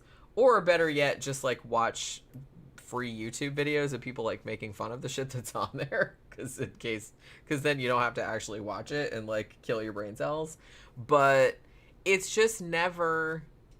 And I don't understand why. Like I said, there's this really good book. I know I bring it up a lot, but it's called Rapture Ready. I can't remember the name of the guy that wrote it. But he spent like a couple of years like researching like all this Christian entertainment. Like he went to Christian theme parks and like movie studios and all this other kind of stuff. And he was kind of delving into that question, like, why is Christian entertainment like usually not as good? And it's actually, I mean, the book is funny, but it's actually like kind of insightful, I thought. I actually should reread it because it's been a couple years. But yeah, it's never quite as good. But I guess like if you grew up in that scene, in that environment, then maybe somebody like Jim Bakker would seem like So like, he did have a lot of money. I mean, you know what I mean? So yeah. So after this whole scandal came out, and apparently, like I said, it was when they were looking into his books, because there had been not even rumors, there was actually proof of like financial malfeasance, like going back to the 1970s, and it had been brought to the attention of various government bodies. It had been brought to the attention of the IRS, the FCC, everything like that, but they hadn't done anything about it. So, but when the allegations came out that he had actually tried to pay hush money to Jessica Hahn for, you know, shutting up about whatever had happened in 1980, that was when everything kind of came to the fore, and they realized that they had been misappropriating funds, essentially. Like, what they were doing was the same thing that Kenneth Copeland and them were doing, the same thing that Creflo Dollar and all of them kind of do. They're just like, oh, we need all this money to build a new church in, you know, Africa, or we need all this money for like Haitian disaster victims, or we need this and that and the other, and then they use that money just like, oh, never mind, I'm gonna buy a $500 million mansion or some shit like that. You know what I mean? That's what they were doing. So I kind of feel like that's what Jim and Tammy Faye were doing. How long have we been going? 2 hours and 30. Time for commercials. Yeah. Yeah. Okay. And then we'll continue with Tammy yeah. Faye. I mean, I'm almost done with the Jim and Tammy Faye one, okay, and then, first, and then we'll do that, and then we'll okay. do commercials, and then we'll talk about Ted Haggard, and then I gotta go to bed. Okay. Because I gotta get up at 5 in the morning. Yeah, and then we got a party the day after. And then, well, yeah. Who needs sleep? I'll sleep when I'm dead, I guess. You'll be all right. But I'm always all right. I'm gonna make you some high protein shit, so you'll be nice. I need some caffeine. What I need. All right. Probably. But yeah, so that was kind of the thing that they mostly got in trouble for. It wasn't so much. I feel like he didn't really get. I feel like people weren't as mad about the alleged sexual assault as they were about the misappropriation of funds, because what they were doing was that, essentially, they had spent so much money that they were in danger of going bankrupt. Like I said, they were bringing in almost $5 million a month. But they were spending more than $7 million a month. And it was usually on their shit. You know what I mean? Like fancy houses and because they had a bunch of homes and all kind of like cars and all kind of crazy shit. So they started. So a criminal investigation was launched in 1987. Now, for a time, as you usually see in these types of situations with these kind of evangelical things, Tammy Faye looked like she was standing by her man. You know what I mean? They went on Ted Koppel, which they actually showed in the movie. They had the real footage of like Ted Koppel, but with the actors. So they like put the actors cool. I forgot all about Ted Koppel. They were showing him, and I was going, man, I forgot all about that dick. And he was like interviewing, on Nightline. Yeah. And so they weren't real substantive on there. They were basically like, okay, it was all cool, and it's all made TV up was not substantive back then. You know. Yeah, they were fucking shamming their way through it and bullshitting you through the way. And they were like, Jesus loves you at the end, trying to like, they were trying to like make the best of it. YouTube has changed the game. You get a lot more information through YouTube than you ever did through retro television, ever. Yeah. Yeah. Oracle said I need to skedaddle, folks. Good okay, see you, Oracle. Oh, see you around. See you around. Thank you for dropping by. Like I said, this has gone on like longer than I thought, but I did, like I said, this is a fun topic, so I'm kind of glad. I'll sleep when I'm dead. So yeah. So they're on there, but Jim eventually gets indicted in 1988. 8 counts of mail fraud, 15 counts of wire fraud, 1 count of conspiracy. He initially got sentenced to 45 years in federal prison, but it eventually got whittled down to 8 years. So, because like I said, it wasn't so much I don't think he was even charged with like the sexual assault. It was mostly like misappropriation of funds. Was all that. So yeah, so they sent him to jail. Now, he was in jail for 3 years, and then Tammy Faye served him with divorce papers. Now, she got kind of raked over the coals about that, but I mean, what the fuck do you want a girl to do? Jesus Christ. You know what I'm saying? It was time for that. And well, she was basically saying, she's like, look, if I'd waited until he got out of prison and is like, by the way, I want a divorce, that would have been fucked up. Yeah. And I mean, she didn't say that, but that was the sentiment. Then she wasted 8 years of her life. Right. And she was like, look, our marriage has been shitty for a long time. And it's just like, I've been miserable for a long time. So it's just like, I'm doing this now. So, give the girl a break, like I said. Now, a year after the divorce was made final, Tammy Faye actually married the guy who was, his name was Roe Messner. He was actually in the movie, the guy that came there talking to Jim Baker about the park. Yeah, and she came out and was like talking when she was she was super high and she was talking. That actor was playing she married him later. Roe Messner, his name was. So he was the guy that was the builder, the contractor that built their theme park. Yeah. So so they got married, a year after she divorced Jim. Now, interestingly, man, Tammy can really pick him, can't she? Because Roe was also convicted of bankruptcy fraud in 1994 and actually served 27 months in prison, so a little over 2 years. Now, so Tammy Faye was still married to him when she died in 2007. She actually had colon cancer, and she struggled with it for 11 years. And she was very, very open about all the chemotherapy and everything like that. She was always on TV and everything talking about it. Ate her down to nothing. It did, yeah. At one point, she said, before she died, like when she was in hospice, I think they said she was down to 65 pounds, which is fucking crazy. I mean, she's small. She's only 4'11", but still, like that somebody said. But holy crap. 11 years, yeah. That's the size of our friend. Yeah. Yeah. But yeah, she died in 2007 at age 65. Yeah. And she said that she was still friends with Jim Baker, like all the rest of her life. Kaylee died of the same thing. Yeah. Well, wait, was it colon cancer or stomach cancer? Same thing, just ate her up. Yeah. From the inside, couldn't eat anything. It's just shitty. Went down to nothing. Poor girl. So, So then Jim Baker, who, like I said, just because there's no justice in the universe, is still alive, he got paroled in 1994. And then in 2003, he went back to broadcasting with the Jim Baker Show. And he co-hosts with his second wife, whose name is Lori. They got married in 1998.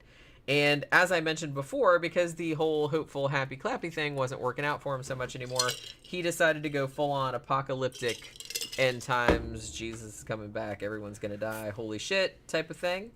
So he does that. He's basically talking about end times prophecy now and selling apocalyptic food products and that kind of shit. And he's also written several books, one of which is called Time Has Come, How to Prepare Now for Epic Events Ahead. Yeah. So I definitely would not be looking to Jim Baker for advice in that arena, but, what do I know? And he also founded something called Morningside Church in Blue Eye, Missouri, and also reestablished the PTL ministry. So this motherfucker is still around doing shit, even though he was in prison, because, people still believe it, I guess. A lot of famous Christians out of the Bible were in prison and got out. Daniel and all that. I guess. Yeah. I'm not, I'm not casting aspersions on, I'm just saying Jesus was in prison and executed by the Romans. It all plays into the motif. The whole reason that he went to prison, though, was for the very specific reason that he had misappropriated funds. People were sending him money ostensibly for one thing, and he was using it for other things. One of those things being to pay off a woman that he either raped or had sex with, like extramarital sex with. Yeah. So you would think that people would be like, yeah, I'm not going to send that motherfucker any money anymore, but yet people still do. I have a feeling that that he had sex with Jessica Hahn and then she wanted him to pay up. That's what I think. Or the rape accusations would happen. That was my take on it. Probably true. But couldn't have happened to a nicer guy. Yeah, I mean, couldn't have happened to a nicer guy. He's not a great person, so I'm not going to get too mad. This is anybody involved with the mega churches is not. They're not on the up and up. I don't. It's like Scientology. Why are you having compassion for Scientologists? They fuck each other over fucking constantly. But you have to be fucked up to be in there. I mean, I don't have any compassion for Scientologists. No. Well, I mean, I have compassion for people that are born in there. Yeah, I have compassion for people that are born in there because they didn't have a choice. Yeah. But if you join later on, Yeah, I ain't worried about you. I'm not really all that worried about you because you should know better. Right. You should know better. All right, so let's do some commercials, and then we'll talk about Ted Haggard, and then we'll wrap it up because I did want to talk about Ted Haggard. All right, so we're gonna do some commercials, and we'll be back. A few minutes. Just a couple minutes. And now was acknowledged the presence of the Red Death. He had come like a thief in the night, and one by one dropped the revelers in the blood-bedewed holes of their row, and died each in the despairing posture of his fall. And the life of the ebony clock went out with that of the last of the gang, and the flames of the tripods expired, and darkness and decay and the Red Death held illimitable dominion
All right, we're back. So Ben brings up something which, thank you for bringing this up because I almost forgot to mention this. Talking about Jim Baker, said, was he actually convicted of doing it? What was he actually convicted of doing illegal? I thought it was because he was deliberately double booking people in his theme park hotel to swindle them across state lines. That was one of the issues. What he would do is that he would charge, like he had these two, I think it was two like luxury hotels that he had like either in Heritage Village or on the theme park Heritage USA grounds. And if you paid, I can't remember how much it was. I think it was like $1,500 or $2,000 or something like that. Like you bought like a lifetime membership. And this lifetime membership, which was a couple $1,000s, would entitle you to stay for 3 nights at one of these hotels like every year. But he overbooked. Like there was more people that paid for lifetime memberships than would be able to like, you know, mathematically like stay there for 3 nights every year. So he got in trouble for that as well. So yeah, so thanks for bringing that up because that was one of the things. And he knew, and he did that like knowing that there was no way that he'd be able to honor any of that kind of shit. But he seemed like he didn't really care about it. So yeah. All right, so let's talk about, finally, let's talk about Ted Haggard. Because Ted Haggard, this was like a slightly more recent, this was like in the 2000s, like the early to mid 2000s. Now, Ted Haggard, he started out, he's actually from Indiana. And his dad, he was kind of one of the ones that didn't super come from like a, you know, evangelist background, I guess, because his dad was a veterinarian. But his dad also did found a charismatic ministry, so I guess there was some of that in there. Now, I will get into this in a little bit, but Ted Haggard did later say that as a 7-year-old, he was sexually molested. I don't want to get into a thing of like questioning people who say that they've been abused as children, because I know that does happen a lot, but in this case, I don't know if he just said that to like maybe exonerate himself of like some shit he did later on. So I don't know. I'm remaining neutral on that. So basically, when he was 16 years old, he became a born-again Christian after hearing a sermon in Dallas, Texas by a dude named Bill Bright, who was an evangelist.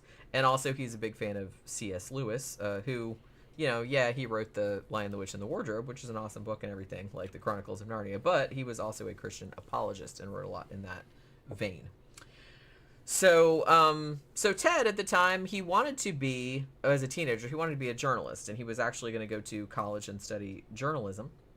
But then the story goes that his dad offered to buy him a Pontiac Le Mans, which I guess at the time was like a very fancy, yeah, it was a cool car, like a cool car. Yeah. If he would go to Oral Roberts University, like I said, which we mentioned, like a lot of televangelists did actually go to Oral Roberts University. So Ted wanted that car, so he said, "Okay, will do." I want my Pontiac Le Mans. I want my Pontiac Le Mans. So he gave up his dreams of journalism and went to Oral Roberts University. So he said that while he was there, he felt the call of God, I guess. God called him on the phone. It was like, hey, go be an evangelist. I don't know I don't know how that works. But so yeah, so he went to Oral Roberts, and then he went to Baton Rouge and was kind of like an associate pastor down there, and had another revelation that actually I think his friend had a revelation that he was going to open up a church in Colorado Springs. So he went to Colorado Springs and did open a church, but at first it was just like a congregation in his basement. So it was just like 20 people come to the basement of his house. Which is crazy because it grew into like a massive, 14,000 person congregation, like by the early 1990s, which is insane. Religion's big business, man. It is, yeah. And it's like, I said, if I didn't have a conscience, I could probably like make a lot of fucking cash. You could make a shit ton of money doing We could that. make a shit ton of cash. Yeah. But yeah, so I mean, it grew like really quick. Like I said, starting out with 20 people in your basement and then going to 14,000 people, that's like pretty crazy. And later on, they had like 300 different congregations, and eventually it would become a big mega church. And by the time 2005 rolled around, which like I said was only like 10, 12 years later, Ted Haggard was actually in Time magazine as one of the top 25 most influential evangelicals in America. Called up then President George W. Bush all like every week, like to advise him on shit, I guess, during the election and all that. and was seen as kind of one of the most, prevalent evangelicals. He had the ear of a lot of the kind of Republican whatever at that time. Yeah, for you people who are not in the United States, the weird thing about the Republican Party is that they would have had a lot of problems winning elections if they didn't have these religious groups on their sides. So the Republican Party in this era was kowtowing to these religious groups a lot. Was the Republican Party religious? No, it wasn't. It just would use any means it needed to win. And both parties were like that. They kowtowed to anybody. Just whatever the voting blocks were, that's what they did. So I guess so Haggard was like talking to Bush all the time, like I said, was on in Time magazine, all this other kind of stuff. However, in November of 2006, a man named Mike Jones came forward.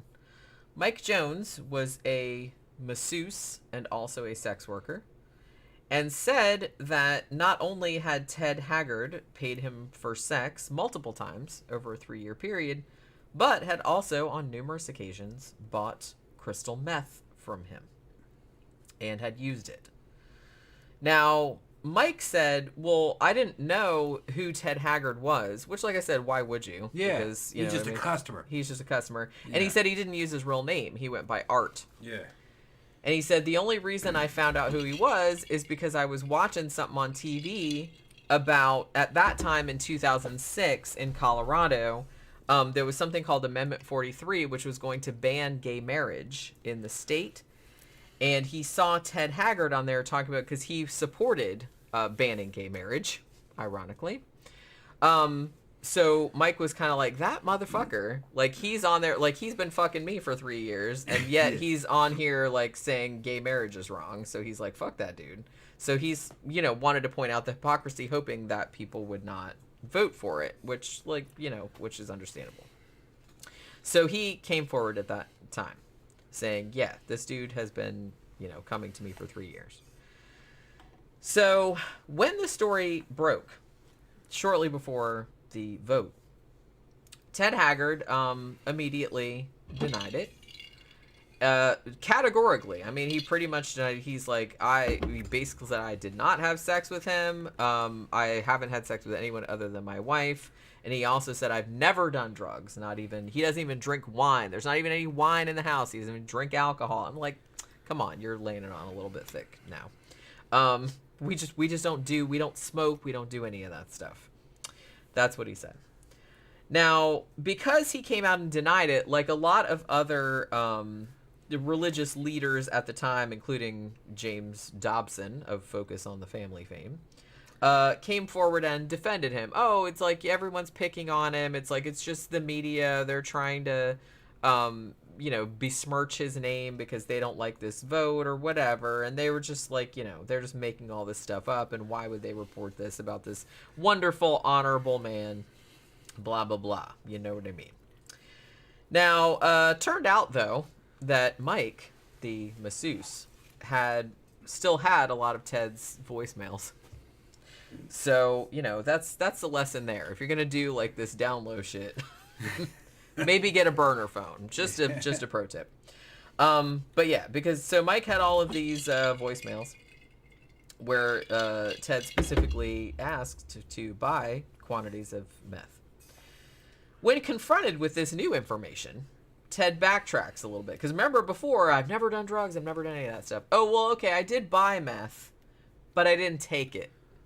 Which, you know what I mean? He's just backing up by degrees, because when you get caught in something, you just have to keep. I bought it, but I was tempted, and I bought it, but then I threw it away, and I never took it. That's what he said, which is, come on now. And he said, actually, Mike, the accuser, there's another one where he took a polygraph test, and I guess he didn't do that well on it, so Ted got all excited about that. But like I said, they're not super reliable. Now, at this point, even though he was still denying the sex part, Ted did like admit that he bought meth, but he didn't say that he took it, even though that's obviously crap. But he decided or he was made to decide that he should be put on administrative leave from his, ministry that he started, which is called New Life Ministry, if I didn't mention that. He basically says, I'm going to step aside because, all of this scandal and I can't, properly minister to people, yada, yada. So I'm just going to take a break and do that. And a little while later, like other church officials later came forward to the media and said, Ted actually admitted to us that, yeah, he did most of that shit that he denied doing. You know what I mean? So he told us about that. So yeah. And then he made it so it's like, yeah, I bought meth and I went to Mike Jones for a massage. But then he was still denying the sex and still denying taking the drugs. Like I said, the more information comes out, like the more he's about, okay, did that, but not that. You know what I mean? It's just like, it's so silly. He just gave me a massage. Yeah, just admit there it. was no Oh my God. happy ending. There was no smoking meth. Come on. Yeah, I mean, It's like I fucking said, look, if you want to smoke meth, or so you smoke meth and have all the Jenny's sex you coming want. in. Jenny's coming in. But don't come out and be like a powerful evangelical figure and be like, you guys would like, we need to ban gay marriage when you're fucking dudes and smoking meth. But I didn't marry him. Like, I would never marry that man. That's the rationale behind. I'm sure it probably is. That is the rationale. That is fucked up. That's That the is rationale. fucked No, you could get all the hand jobs you want. You could do They this and always that. find You a way could to dive- justify it. You could That's what dive makes me deep angry. down in the motherfucker's booty. It doesn't. But I'm not. I didn't marry him. I didn't marry him. That's the thinking. Yeah. You're too sane. You're not insane enough to understand. Well, the thing about, I mean, like I said, you always say that like it's insulting or something, but You're it's too like, sane. I do understand it. Like, Yeah. intellectually, I understand their thought process. Yeah. I don't have that thought process, so I can't relate, but I do, from an intellectual standpoint, Well, what I are they do gonna understand say? that. What are they going to say? Are they going to say, yeah? That's what I mean. Are they going to say, I yeah? kind of feel like people What are would they gonna have... say? Are they going to I say, always feel yeah, like, yeah, here's you the can do gay thing. marriage? They can't say that. If you're a famous person, whether Yeah. you're a religious figure, evangelist, or just a movie star, or whatever the fuck, and you get caught doing some bad shit. I'm not talking about like child porn or nothing like that, but I'm just talking about doing shit like this. You know what I mean? Which, like I said, everyone's consenting adults. It's not that big of a deal, like to normal people. So you get caught doing some shit like that. I kind of feel like it would behoove you. I think people would have a lot more respect for you, and I think your comeback would happen a lot quicker if you would just admit it. Quit prolonging the shit by denial, because you deny it, you're making it worse. You're making it worse because eventually people are going to find out the shit, and then you're going to look bad because you piled lying on top of it. Yeah, but you're not the Christian audience. He's only playing to the Christian audience. Well, I get that, Those are the but- ones that are paying him. And he can't say that to them. He can't, or they won't pay him. But see, the So thing about it, like, that's- if you're an that's what- evangelist, though, you have a get-out-of-jail-free card because you can just say, the devil tempted me, and I fucked up. That's true. But they're not, I guess they're not that bold. Like, and I'm asking Jesus to forgive me. That's all you gotta say. Don't prolong it. Don't deny it. Zach. It's dumb. Don't do that. Zach. You're just making things worse for yourself. Zach, how's this go? Just admit it. The devil possessed me. I had to jump up and land on that dick ass first. It was possession. It was demonic possession. There was nothing I could do. More of them don't pull that out. That's what they should have done. I mean, it's right there. It's laying Yeah. right there, and a lot of people believe that. You then got a have whole fucking thing. Then you have a whole You got a whole thing. 2 or 3 weeks of possession, Sure. exorcism episodes. You could get a lot of Where you get a they're lot of mileage. They're out of that. exercising the gay out of you. Right. But See, you get they're a lot of not mileage out of it. creative though. I guess These not. these dudes are not as intelligent as you think they I mean, are. that's what I would do. And they're riding I don't think on they're rail- very intelligent. They're not intelligent. Yeah, I know. They're not intelligent. I'm just saying. Um, I'm just saying. If it was me, like just from that standpoint, I just think it's better. If they to were let more intelligent, they would have been above the table comedians or entertainers. You know what I mean? instead of doing this, right? bullshit. This is like bottom of the barrel entertainment, which is what they are. They're entertainers. Yeah. They just can't. They don't they entertain can't cut it. most people, and they can't cut it in They the can't secular cut it world. yeah, that's what it is. They can't cut it. So it's like it's the same thing. They as have to be famous in it's this the same little. thing as a Christian metal band. Okay. Yeah, they well, can make metal music, but they can't cut it against the fucking against a real satanic fucking black metal Slayer Like a and good Venom. metal Yeah, band. yeah, no, they can't cut it. You can only be famous in that like Right. very small That's what's happening. ghetto of Yeah, entertainment. yeah. Lord help me. The devil jumped in me, and I had to jump on a dick. Fucking save me, you know, that kind of shit. Right. Yeah, yeah, save me. I mean, it's just 5 gallons of cum. the whole fucking just all forgiveness kinds- narrative Yeah, and the yeah, whole yeah, possession yeah, thing yeah, is yeah, right yeah. there, and like a lot of your followers are already primed Yeah, to believe yeah, that yeah. bullshit. It's like I don't understand You like could why you don't. homoeroticize it. Sure. And even like come out and give details, juicy details that little old ladies would love. Yeah, they would love that. They shit. would love this shit. It's like out of the Harlequin novels and shit. And they would be fucking sending you all kinds of money. Sure. But they're not that creative. They can't see the entertainment value in that. They're entertainers, but they're not real good ones. That's Yeah. why they're doing this. Yeah, Right. because like You said- give me this fucking gig, and I'll run that shit into the ground, all right? Do it. Every little old lady and every fucking trailer would be sending me all kinds of money. That's what I mean. Yeah. You could go dirty with it. Fucking right. Talk about how I had to pimp myself out to the sultans of fucking Dubai and Oh my fucking, God, that'd be great. Yeah, there was nothing I could do about it. I was fucking possessed, you know? Possessed by the power of fucking cock. It was pulling me. Yeah, and Magnetic all cock. this homoerotic shit, and these women to be spending all this fucking money, man. Yeah, hell yeah. It'd be right out of the fucking Harlequin novels. Well, you need to do Couldn't that shit. resist it. Couldn't resist it. Make us some money, Tom. Just couldn't resist it. Couldn't resist the cock. But they can't do it. They can't think that way. They can't think And that I way. wonder why. I wonder if it's They're too conventional. Yeah, I kind of feel like it's because deep down, I think they really kind of, on some level, do kind of believe in this Yeah, stuff. they're too mundane. And like I said, they can't really. I'd have hyped that. They're shit not up. cynical assholes like we Nah, are. right. Yeah. Jeff Yart says the power of cock compels you. The power of cock compels you. Yes, it does. Save me. Save me from those uncircumcised penises. I mean, that's great. Mhm. So yeah. So so at this point, Ted has only admitted getting a massage from Mike and buying meth but not using it. But even that, because remember how I said like Jerry Falwell and Pat Robertson and all those motherfuckers, like they stood up for the dude.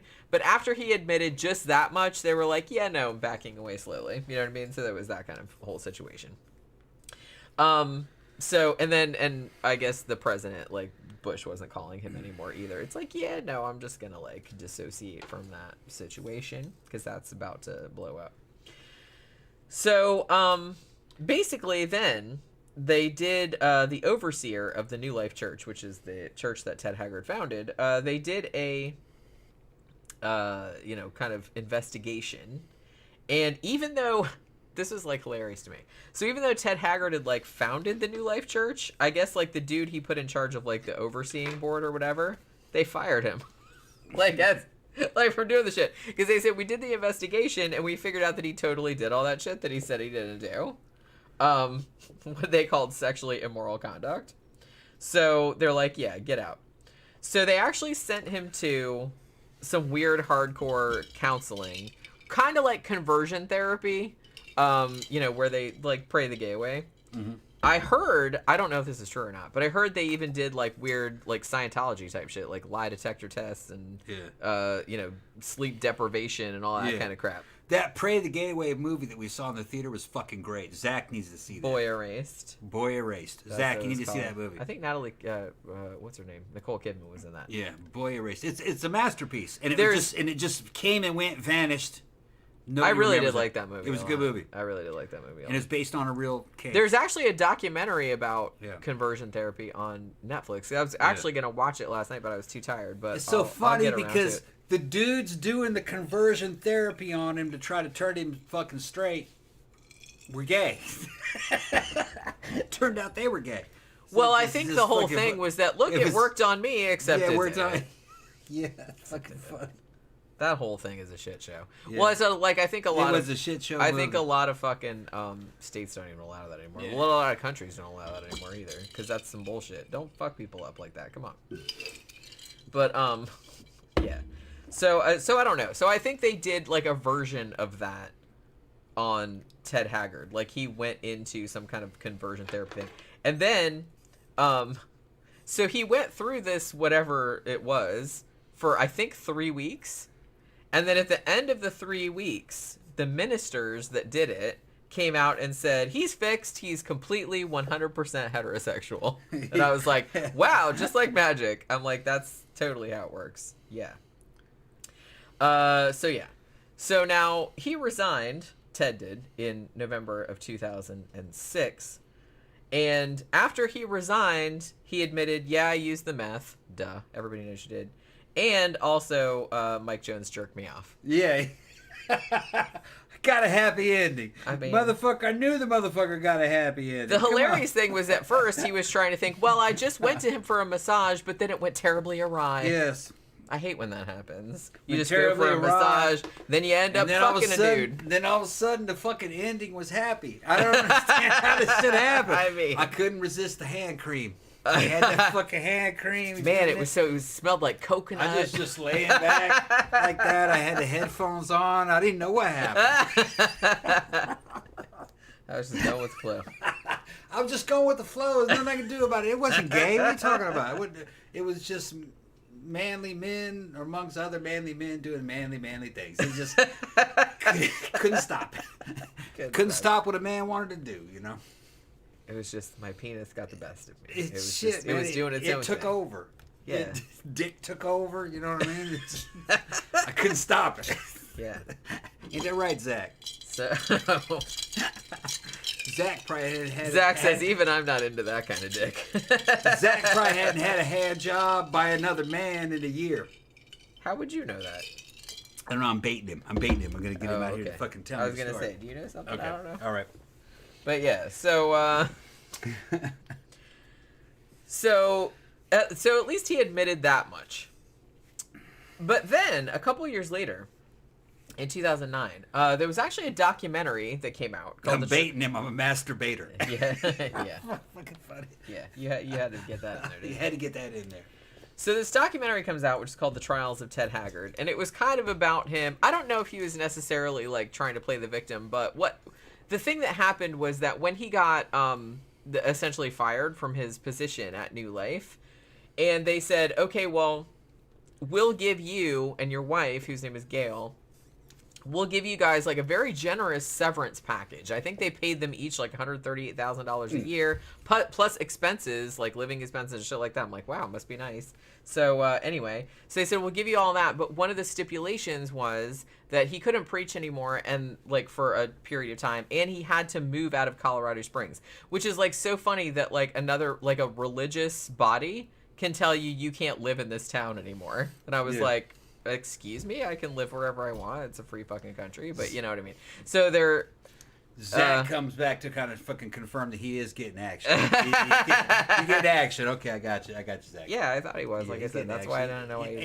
Andy's giving you some action. Okay. Yeah, see, there you go. All right, good man. But yeah, so apparently these motherfuckers told him, it's like, well, that's one of the stipulations of you getting the money. I guess they couldn't like basically say, you know, you have to get out of town or we'll kill you or whatever. But they're like, you won't get the money unless you leave Colorado Springs. So he did actually leave. Like him and his wife moved to Phoenix for a little while. But then it turned out that more shit started coming out. That there was another guy that came forward, like a young church member who came forward in 2006. And said that there was inappropriate sexual, in the sense, I think what he was getting at was that Ted Haggard was like jerking it like in front of him all the time, and he wasn't a fan. No. Like he was doing it against the kid's will. Like he kept pulling out, like exposing himself and stuff like that. Pulling out and jerking it in front of the kid, man. Right. Yeah. I mean, I don't think he was a kid, but I think he was like young. I think he was like 18, 19, 20, something like that. He was legal. So, well, he was, but some of the later people were not. Yeah. So, and yeah, he said it happened like multiple times. Now, did he have a religious fucking excuse for this? Did he go back into scripture? He did not. I mean, one thing I will give to Ted Haggard, he's a terrible human being, but he's not quite as terrible as some of the, like, he's still terrible. Like, don't get me wrong, but it's a, you know, it's kind of like a spectrum of terribleness. Yeah. And Ted Haggard He actually did do a couple of cool things in the sense that he seemed not quite as prosperity gospel-y. He wasn't like as money hungry. The church that he founded, he actually had a really good pay system set up. It was solely based on seniority, because I guess church systems before were always based on your position. It's like this person makes like a fuck ton of money and this person doesn't make anything. The way he had it set up was that everybody there made like a lot of money, and it, like, you made more money like the longer you were there, but that was the only stipulation like for making more money. It wasn't like anything to do with your possession or any position. It was having to do with like seniority, like how long you'd been there. So he had like a much more equitable pay structure, and he seemed to have like a pretty cool, like, laid back. It's weird because he really did seem to come out against gay marriage and stuff like that, but he seemed to have, I don't know, at least on the surface, he seemed like to encourage people to be more like non-judgmental of other people's lifestyles and like not, I don't know, he just seemed more like, I mean, he still had a lot of terrible shit going on, but he wasn't quite as bad as some of the other ones. So I don't know why he wasn't just open with all this stuff, because like I said, it's just dumb, because you're going to get caught like eventually if you're doing It was this the kind times. of stuff like flagrantly. I mean, and this was a little bit later. This was like mid to late 2000s. So this wasn't like the 80s. Yeah. Like, you could have still come out like back then. It wouldn't have been quite as, I mean, it's not as accepting as now, but like, you know, it was still a lot more accepting than the 80s, that's for sure. So this guy that came forward and said that, you know, essentially Ted Haggard was like jerking it in front of him all the time, was, you know what I mean? So he was basically like, that guy, they found out later that his name was Grant Haas, and the church actually gave him a payoff, $179,000, I believe it was. You know, and they paid his college tuition and stuff like that, like to, I guess, is compensatory. Now, Ted Haggard did actually admit to doing the shit that Grant Haas said he did, on CNN. And they asked him, but, you know, an understandable question. They're like, well, have there been any other relationships that you're not, like, telling us about? And he wouldn't answer. So, now, yeah, a lot of them. Yeah, probably. Yeah. Now, later on, as recently as July of 2022, there were new allegations against Ted Haggard. The most recent ones being made by a guy named Seth Sethman, or Kirk Sethman, but he's called Seth Sethman. He was actually ordained a minister of St. James Church, which is the church that Ted Haggard founded, like, after he got run out of town, like on the other one. He founded it in 2012. And basically, Kirk Sethman came forward and said that there were two young men, who said that Ted Haggard had, you know, it touched them like inappropriately, like against their will, like at the church. One of them was, at the time of the incidents, was a minor when the incidents happened in 2019. And church elders had been approached, but apparently nothing had been really done about it. So, like I said, after Ted got kicked out of wherever he was before, Colorado Springs, he got moved to Phoenix, Arizona. And they started, like I said, these people, now Ted Haggard, he didn't have as much money as the others. Like, you know, he wasn't poor, obviously, because they were giving him $138,000, and Gail was getting some too. So, you know, don't cry too hard. You know, he wasn't a millionaire or anything like that. But, and evidently, at least according to the documentary, The Trials of Ted Haggard, he did actually have to get a quote-unquote real job. Like, he had to get a job selling insurance after their severance pay ran out. But he was still able to kind of ply his name and fame into another church. Because the thing about it was that even though he had been accused of these other things, like I said, as recently as 2022, one of them against a minor at the church, he was still able to start another church. Like, yeah, he started it in his barn, like on his property or whatever, but people still go there and people still give him money and like listen to him and shit like that, which is crazy to me. I don't understand like why everybody's just like, nope, nothing more to do with that person. But, you know, I don't know, that's crazy to me.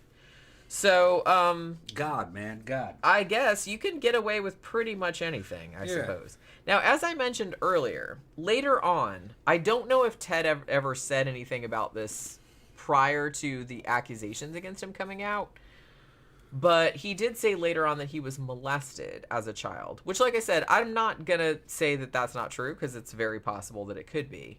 But I don't know if he was just saying that to sort of exonerate himself or sort of like take the edge off of the accusations against him. Maybe like to give himself a little bit of an excuse. But I don't know. I don't know if that's the case or if maybe he was molested. I don't really know.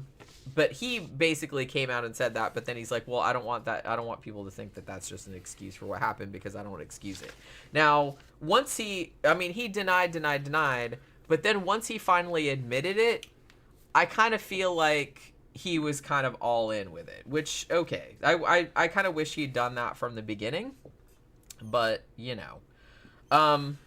He's just kind of one of those motherfuckers. Like I said, if he had not been so prominent in coming out against gay marriage, for example, I don't think anyone would have cared as much. But the fact that he was so powerful, you know, politically, and that he was coming out against this particular law, which a lot of people didn't like. And, you know, and then the fact that he was doing all that shit on the down low and then denying it, I mean, that makes people mad, and understandably so. I mean, I get mad about that because, like I said, I don't like that kind of like, oh, I can do what I want, but you can't type of shit. I don't like that. Hypocrisy. Yeah, I don't like hypocrisy. I just really don't. So, I mean, that's the thing. Here's the weird thing. His wife, Gail, they have 5 kids, him and his wife. And she stuck by him the whole fucking time. As far as I know, they're still married. You're gonna love this. In 2012, you remember that show Celebrity Wife Swap? Mm-hmm. So Ted Haggard and his wife Gail. Heard of it, never watched it. Where I never watched it either. I've heard of it though. Yeah. Ted Haggard and his wife Gail were on there, and Gail got swapped with the wife. So she went and lived with Gary Busey. Gary, oh shit! And I was like, that drunk. I saw that and I was like, oh my god, I have to see that. That now. motherfucker's I homeless, have to isn't see he? that. I think he's homeless, isn't he? I wonder how that worked out. Not well, I'm sure. I mean, I read that like on Wikipedia. I was Gary like, you Busey. have got to be fucking kidding me. I gotta find that right now. Yeah. I really gotta see that. But yeah, so the fact that she stayed with him all the time, that's crazy. Because those people are freakier than you think they are. Well, no, I know they are. And the thing about it, I think a lot of them stayed together. They wouldn't be in that shit if they weren't freaky. I mean, a lot of them stayed together back in the old days because of appearances, because it's like, you know, and particularly I think they even said about Jim and Tammy Baker, like when we were watching the thing, like even then, like in those circles, like divorce was still like very frowned upon, which is crazy to think about. But so they almost kind of had to stay together for a while, even though there was all that going on. But I don't know. I kind of feel like in this day and age, I don't think anybody would have been mad at her for being like, yeah, fuck this shit. But she didn't. She stayed. She's still there. I'm just looking at your beautiful head. My beautiful head. It's so beautiful. I got my goth girlfriend back. Look at her. Yeah. Yeah, she looking beautiful. Love her head. Are you doing this again? I'm doing this again. It's affection. Zach says, so she lived with Gary Busey's lips, is what I'm hearing, and his teeth, evidently. Yeah, I'm gonna have to watch that at some point, and then maybe we'll report back and see, because I was just on like, oh my god, I bet that's like freaking really entertaining, swapping wives with Gary Busey's wife. Interestingly, and this I'll end on this note. So Ted Haggard did an interview with GQ in 2011. And he said, I think that probably if I were 21 in this society, I would identify myself as bisexual. Just like, and they asked him, it's like, well, why don't you do that now? I mean, duh. These people are fucking freaks, and that's what I mean. And they're like, well, can't you just do that now? Yeah, I mean, what's the big deal? Yeah. But basically, I think he was like, well, he said, and I was like, this is a little bit of a backhanded compliment.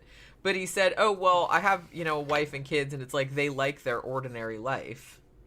Yeah, that's what he said. He doesn't want to go sideways on them and do like freaky shit. Do freaky shit. Well, but he does freaky shit. He just does it on the down low. And I was like, maybe your wife would have a lot more respect for you if you just said, like, look, before you did anything, you could have just said, hey, I'm having these, like, I want to do this, that, and the other, and see, like, run it by her. Look, I'm gonna just, maybe she might have said no. I don't know.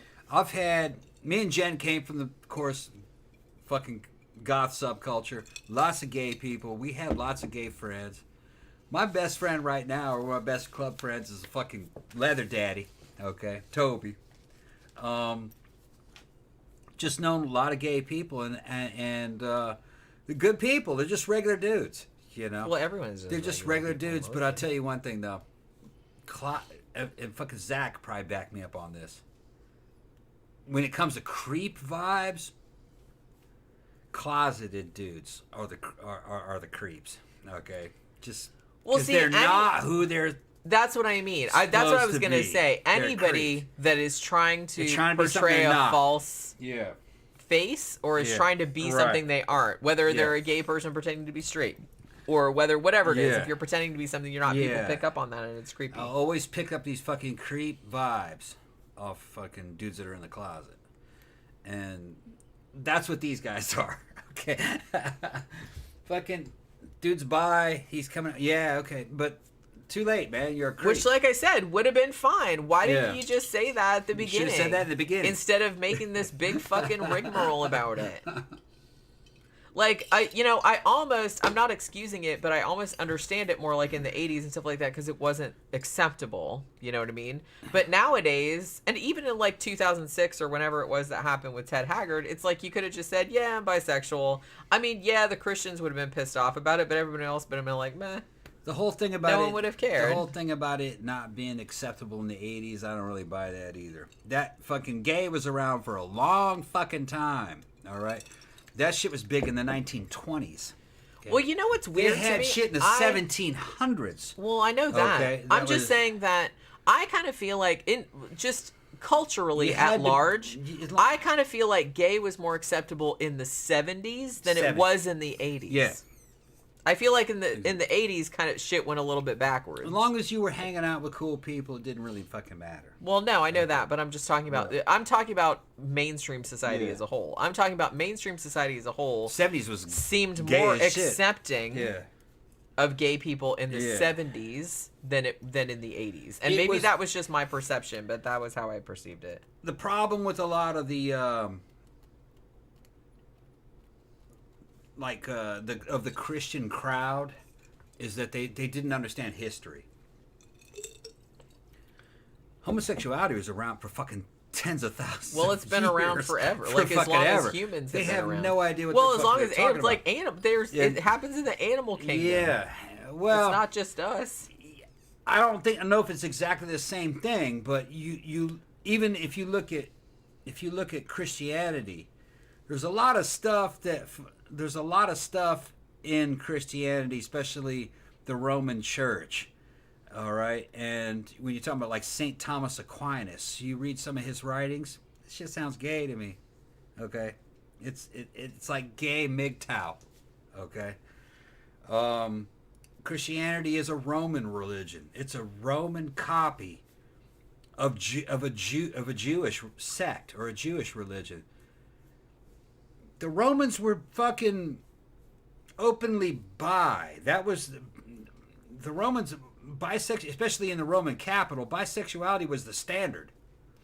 Now, it wasn't quite the same bisexuality you have today. A man was supposed to outgrow it as he went through his 20s, and then he became a real man, an alpha, like a dominant type man. It was the idea. It's just, but that is has been intertwined with early Christianity, so. In some ways, these guys, these bisexual fucking evangelistic preachers are kind of in the Christian tradition in a certain way, but their closetedness is not. All right? And the real guys would have been fucking kind of like, according to the scriptures and what they left behind, they were kind of like turning their back on all sexuality, almost like an Addis cult. And in the cult of Addis, you cut your own dick off. That's quite a sacrifice. I mean, they were hardcore. That was quite a fucking sacrifice.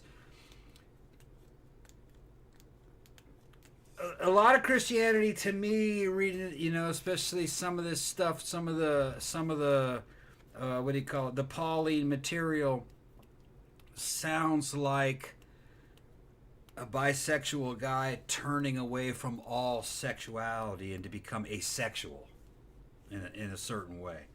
Like he's above all that now. You know, he's above normal dynamic between men and women. He's now part of the priesthood. You know, I think that which was is gay as shit. Well, that was me. a fairly common theme, I thought. Yeah. Well, because they Yeah. thought certain sects of not just Christianity, but some religions in general. Yeah, that Their sex whole was thing was kinda well, yeah, it was seen as like earthly, animalistic or earthly, Yeah, worldly, and yeah, it's like yeah. so they were trying to like rise above that and just Right. be like of the mind, of the Yeah. spirit, whatever. So it's like they anything that had to do with anything physical or anything they kind of shunned. Church art, go back to Michelangelo and shit, is definitely homoerotic. And the fucking church was buying this shit. Well, I kind of feel like So- everyone's pretty much come to terms with the fact that Michelangelo was probably gay. Look at Adam in Chains, that sculpture. That is homoerotic. With the Well, I was nipples reading and a shit. book about Caravaggio, who was another very famous artist whose work was purchased by churches, and he was for Yeah. sure bisexual. Yeah. So, mundane people have to come to terms with human nature and human history. We're complicated, man. Yeah, human beings are fucking complicated. Okay. And some guys who were gay or bisexual, to get acceptance and to get cleanliness in their minds, was to rise above earthly desire.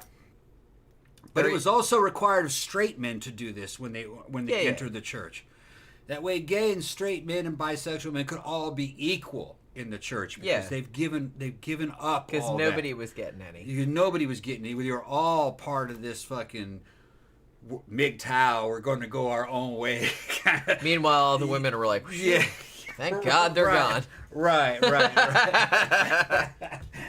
And, MGTOW is so funny to me. I'm like, bye. Yeah. Go. Now we'll sit around us spiritual motherfuckers and we'll buy erotic art. Okay, and we'll talk about how holy that is.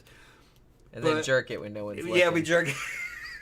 And we'll dig up old Roman art of fucking Pans or satyrs fucking she-goats. Yeah. And we'll store that for our own entertainment. We'll put that in the cabinet. Yeah, in the secret in the cabinet with bestiality section, you know, fucking. The So, naughty. yeah.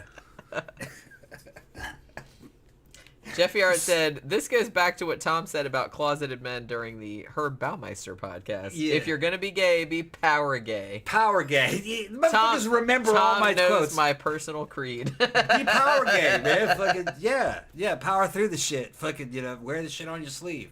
I respect that a lot more. As a straight dude, I respect that. like man. I said, my best buddy's like that. And I'm just like, yeah, that's right, man. That's Fucking what jump on makes it. me mad about people like this and why Yeah. this was such a fun show to do is that I don't take issue with the shit they're doing, with the shit they're doing. I don't take issue with Ted Haggard, like I said, having sex with male prostitutes or taking crystal meth. You can do that. It's fine. Yeah. As long as everyone's consenting adults, no one gives a shit.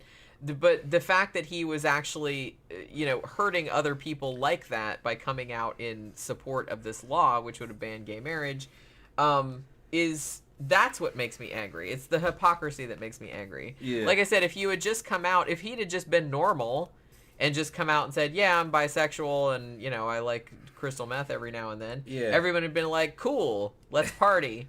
And everything would have been fine.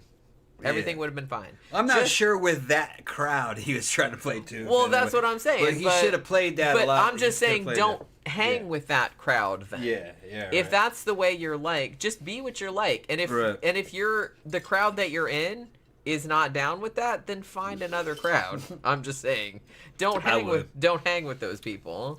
Probably the way they were thinking in those days. Well, that crowd that crowd doesn't have any money. The one that I would have to. I'm going to try to go out the crowd that has the money. But I get it, but I don't know. Nah, he could have. I don't think like I don't think your could've- mental health. All is, like, these dudes worth could have it. played it a lot better. They could have. Yeah. I just wish people would be more. Yeah. And I know that a lot of them were raised like that, and it's like maybe they didn't really have much choice in the matter, but I just, man, Yeah. I'm so happy every day that I wasn't raised religious. That'd have been like so sucky. Because I'm just like, I mean, I would have, had I been, I would have run far, far away, but I'm just glad that I didn't have to like put up with any of that crap. I was and kind of raised religious, have to deal with any of but that it was issue. just not real serious. That's what I'm saying. Yeah. Yeah, you weren't raised like fucking hardcore. No, it wasn't a fundamentalist. No. I'm just saying, like, people like that. They were, like, Just super, superficial. super strict. Just and yeah. a lot of people were raised like that. It's Yeah, like, that's not even, like, weird or Yeah. anything. I'm talking about people that were, like, hardcore, like, fundamentalists, kind of like, no doing this and no doing that. That's gotta suck a lot.